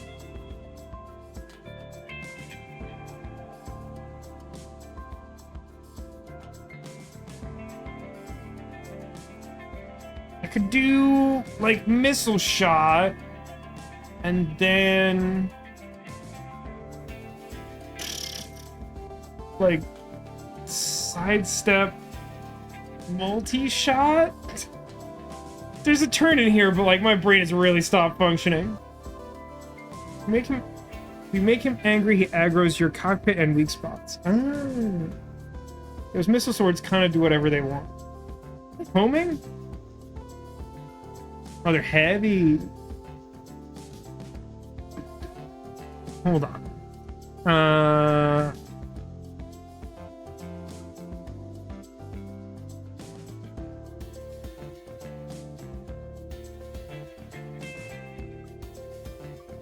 think this is like sidestep, multi-shot, missile shot? Missile shot, solar breeze, missile shot, solar breeze, drone shift?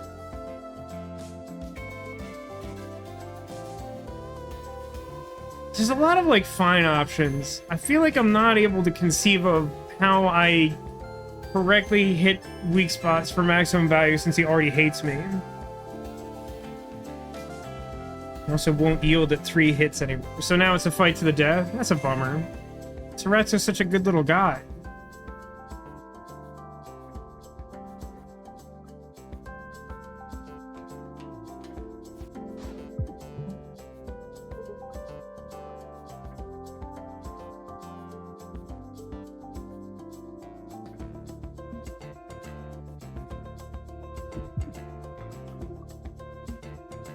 I realized that wasn't close to optimal, but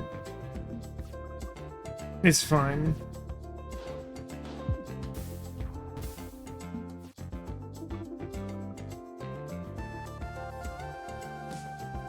That's a chill turn. What's the upgrade he's doing? Doesn't tell you, right? My hand sucks for this turn. I would like to shoot guns. I don't know, just like guard and stuff. I can't do anything that matters.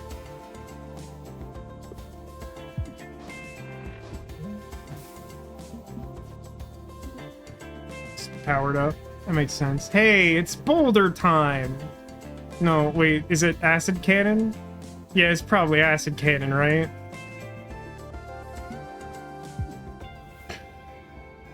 Sorry, friend.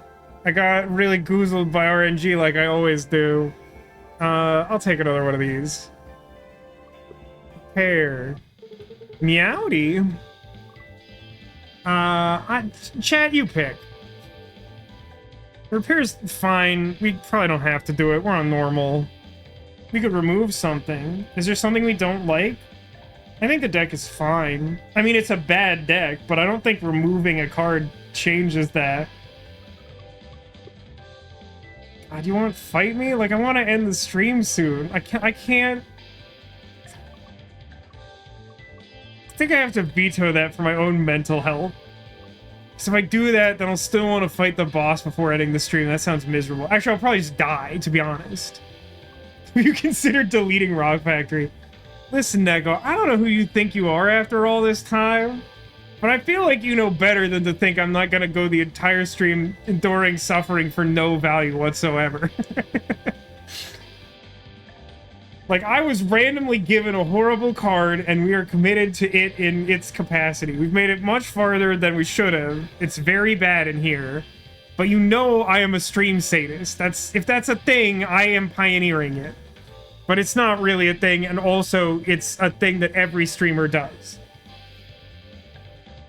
You want to end the stream? You should fight him. I guess, you know, it is true that that would technically... The only problem is that, like, arguably... This is also a good stopping point. You know what? You know what? Hold on. Let me... I kind of know what happens when you fight them, and there's, like, no shot that I win. If you fight the shopkeep, does it ruin all of your subsequent runs? I know there's some memory between loops in this game. I don't think I'm in a position where I want to never have shops ever again.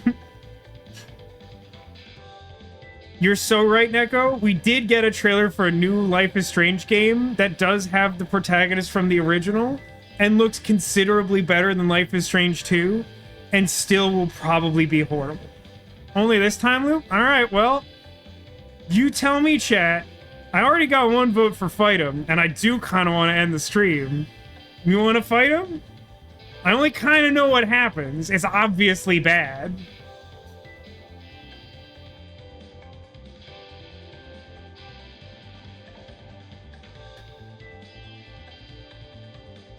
I'm waiting for one more vote.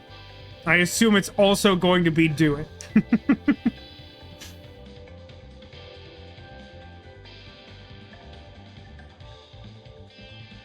Let's go out to... Oh yeah, let's hear the cool music. I don't think I know or remember it. Ha ha ha ha ha ha. You realize you're in a time loop and the first thing you do with it is attack the shopkeep. This ain't my first rodeo, buddy.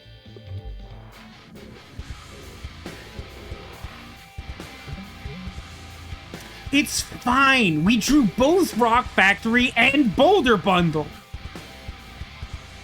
We're like indestructible, frankly.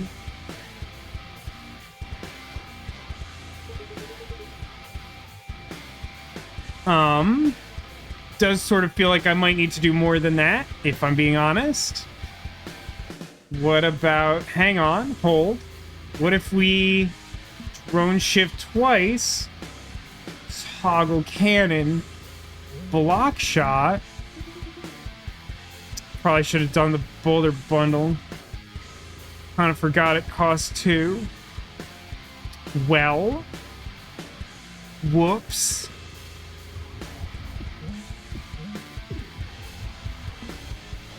No, I understand.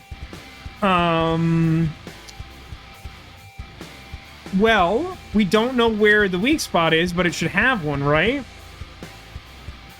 So what if it's on cannon 4? It wasn't. So we're not particularly close to not being dead. So with that in mind, guess I'll move that rock 1 space over. And then, like, shield a little bit. Do, like, a cannon toggle. And then maybe as much shield as humanly possible. And then pass. Got armor on both of those spots. And he blew up a rock. And we blew up one of those many missiles? Is it just regular seeking? Or do they have, like, a thing? Yeah, okay. This is fine. This is fine. So,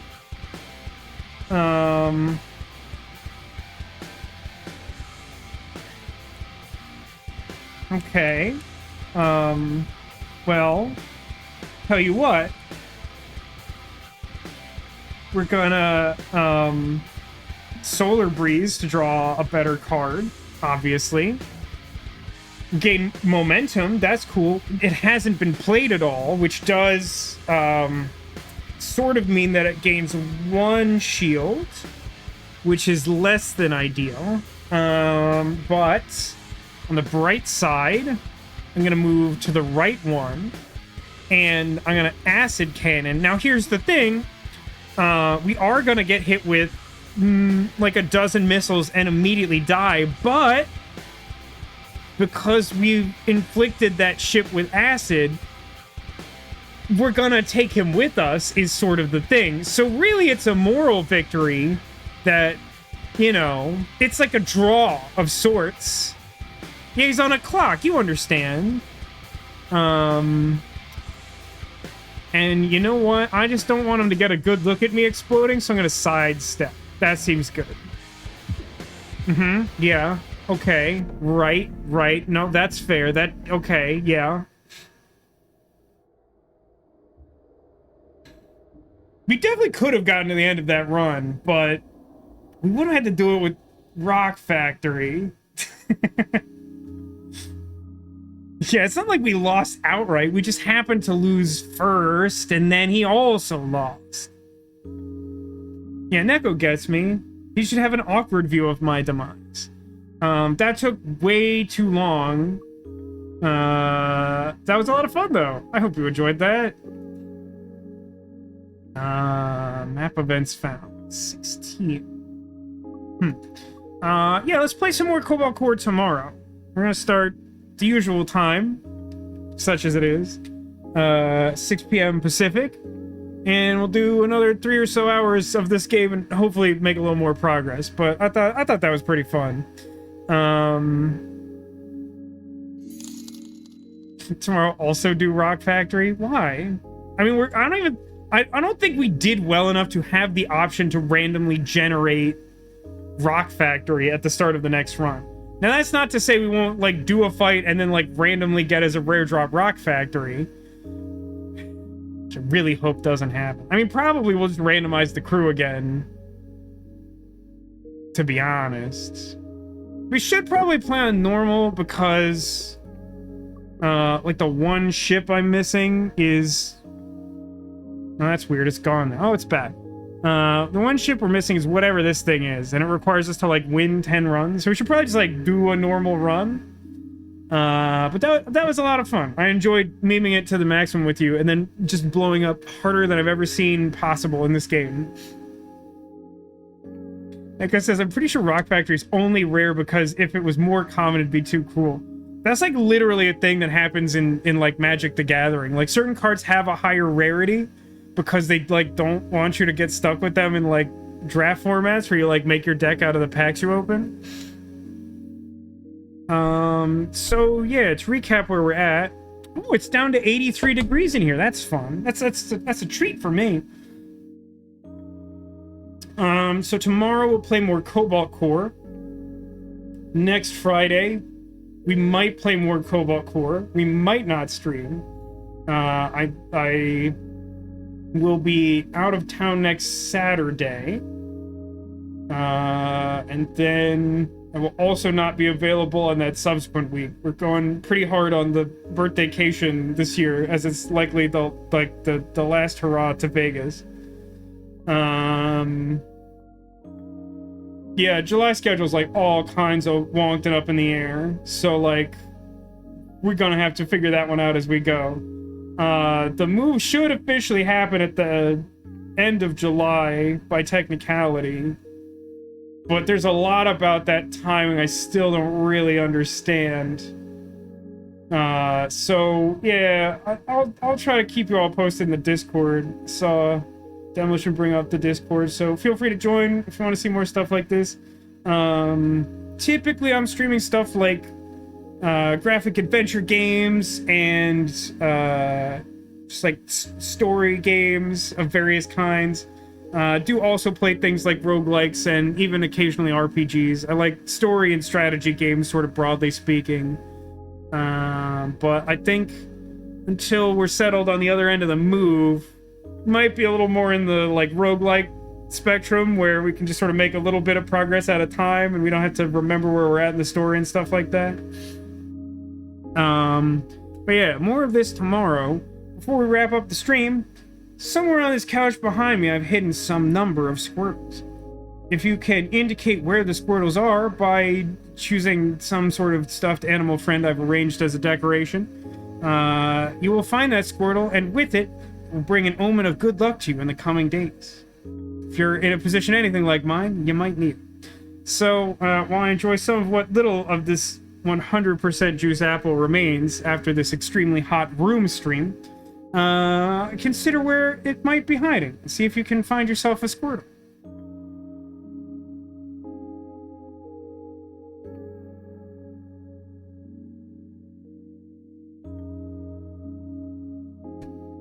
Here's a fun and useless fact about my life, while you think about that. So last week we made the trip out to look at houses to buy in the area. And we were at the airport on Thursday night of last week. And the terminals at LAX, they don't have there's not a lot of good food options at most of them. So there was, like, a place that made, like, a pretty good pizza. And I got that, and it was insanely hot, and I burned my mouth pretty badly unintentionally on that. And then 7 days passed, and I made like a oven pizza because I've been really struggling to be productive outside of all the stuff I'm doing with work and the, like, mortgage stuff. So I, like, made a pizza, and it's something I do, like, about once a week. And, you know, like, I've got it timed out pretty much where, like, I let it cool for a certain number of minutes after it's done cooking, and then it cuts well, and it usually eats fine. Inexplicably, 7 days later, on this next Thursday when I made this pizza, also burned my mouth really badly on pizza, despite the fact that, again, I do this regularly, have almost never had anything like that, and I, like, waited even longer than I normally do. So maybe something about, like, the ambient temperature of the apartment being higher made it, like, heat up more in the oven or cool down slower or something, but, like, it got me so bad. I am so conscious of the inside of my mouth. It's very annoying on top of all the other stuff going on. All right, let's take a look at these guesses. Yeah, I know, I do this stuff to myself. By which I mean, like, I know better than to think it won't happen. Okay, so... Squirtle under King Crab. Brown Bear. Under the Clawsome Tower. I'm glad someone noticed. It's not quite perfect. I'd probably, if I had a little more time in my life, I could have lined this up a little nicer, but, like, I was pretty happy with how that came out. Loch Ness Monster. The air conditioning is heating up the pizza. Yeah, that's definitely true, Neko. I actually find that the pizza cooks quicker if I just put it anywhere near the air conditioner rather than put it in the oven. The thing I find funny about that story is just that, like, I had a pizza, and then the same day of the next week I had a pizza, and both times it ended, like, horribly for me. And it's like, you'd think I just don't know how to eat. Alright, let's go look for some Squirtles, huh? You might have to shout to remind me of some of these guesses, just because, like, we're out of bandwidth, man.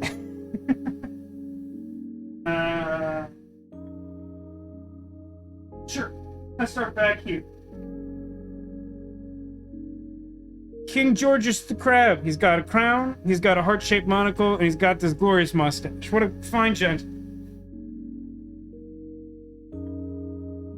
Squirtle.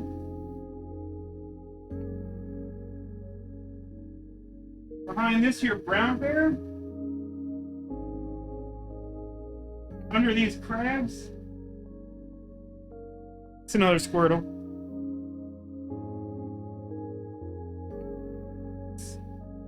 I do have that behind Lorenzo. Have Benjamin Fox from Little Misfortunes. I'll say we got a lot of Squirtles out here tonight. They're not everywhere. Sometimes I'll go overboard and there'll basically be no place to find. There's some room to sneak. Yikes forever. And I'll tell you this. I didn't see anyone guess it. There's a Squirtle who's been on this couch for like 3 weeks or something. Like 3 stream weeks. No one's found it. Loch Ness Monster. Underneath our pizza Triceratops. See, this heart-shaped pizza would never burn my mouth. No shot. Right there. Have our heart hamster. Valentine's Day friend. I feel like there was another. Is there another one? Is there another guess? There's crabs, brown bear, which is kind of all the same region. Renzo. I feel like there was another.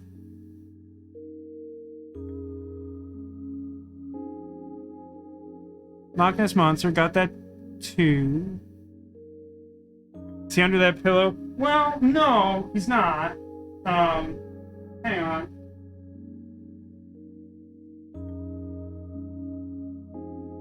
The new Squirtle's not behind the pillow. There's a Squirtle back there. He's sort of, load-bearing right now.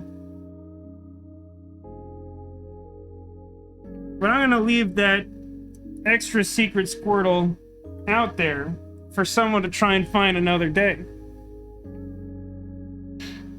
Does that count? I mean, Squirtle. Thanks everybody for watching. I hope you've enjoyed this rock factory disaster. Something else fun tomorrow in this game. Then next week, I'm gonna try to do Friday. I'm not sure that Friday is happening. And then another week off, and then I don't know. Just stay tuned on the Discord. I'll try to, at some point every week, tell you what's going on to the best of my knowledge. It's gonna be chaos for a while. Anyway, yeah, that'll do it for the stream. I'm clearly not functional anymore. Thanks everybody for watching. Thanks for being here. Thanks for being you. And I hope to see you again soon. Till I do, take care of yourselves and remember that you are clawsome.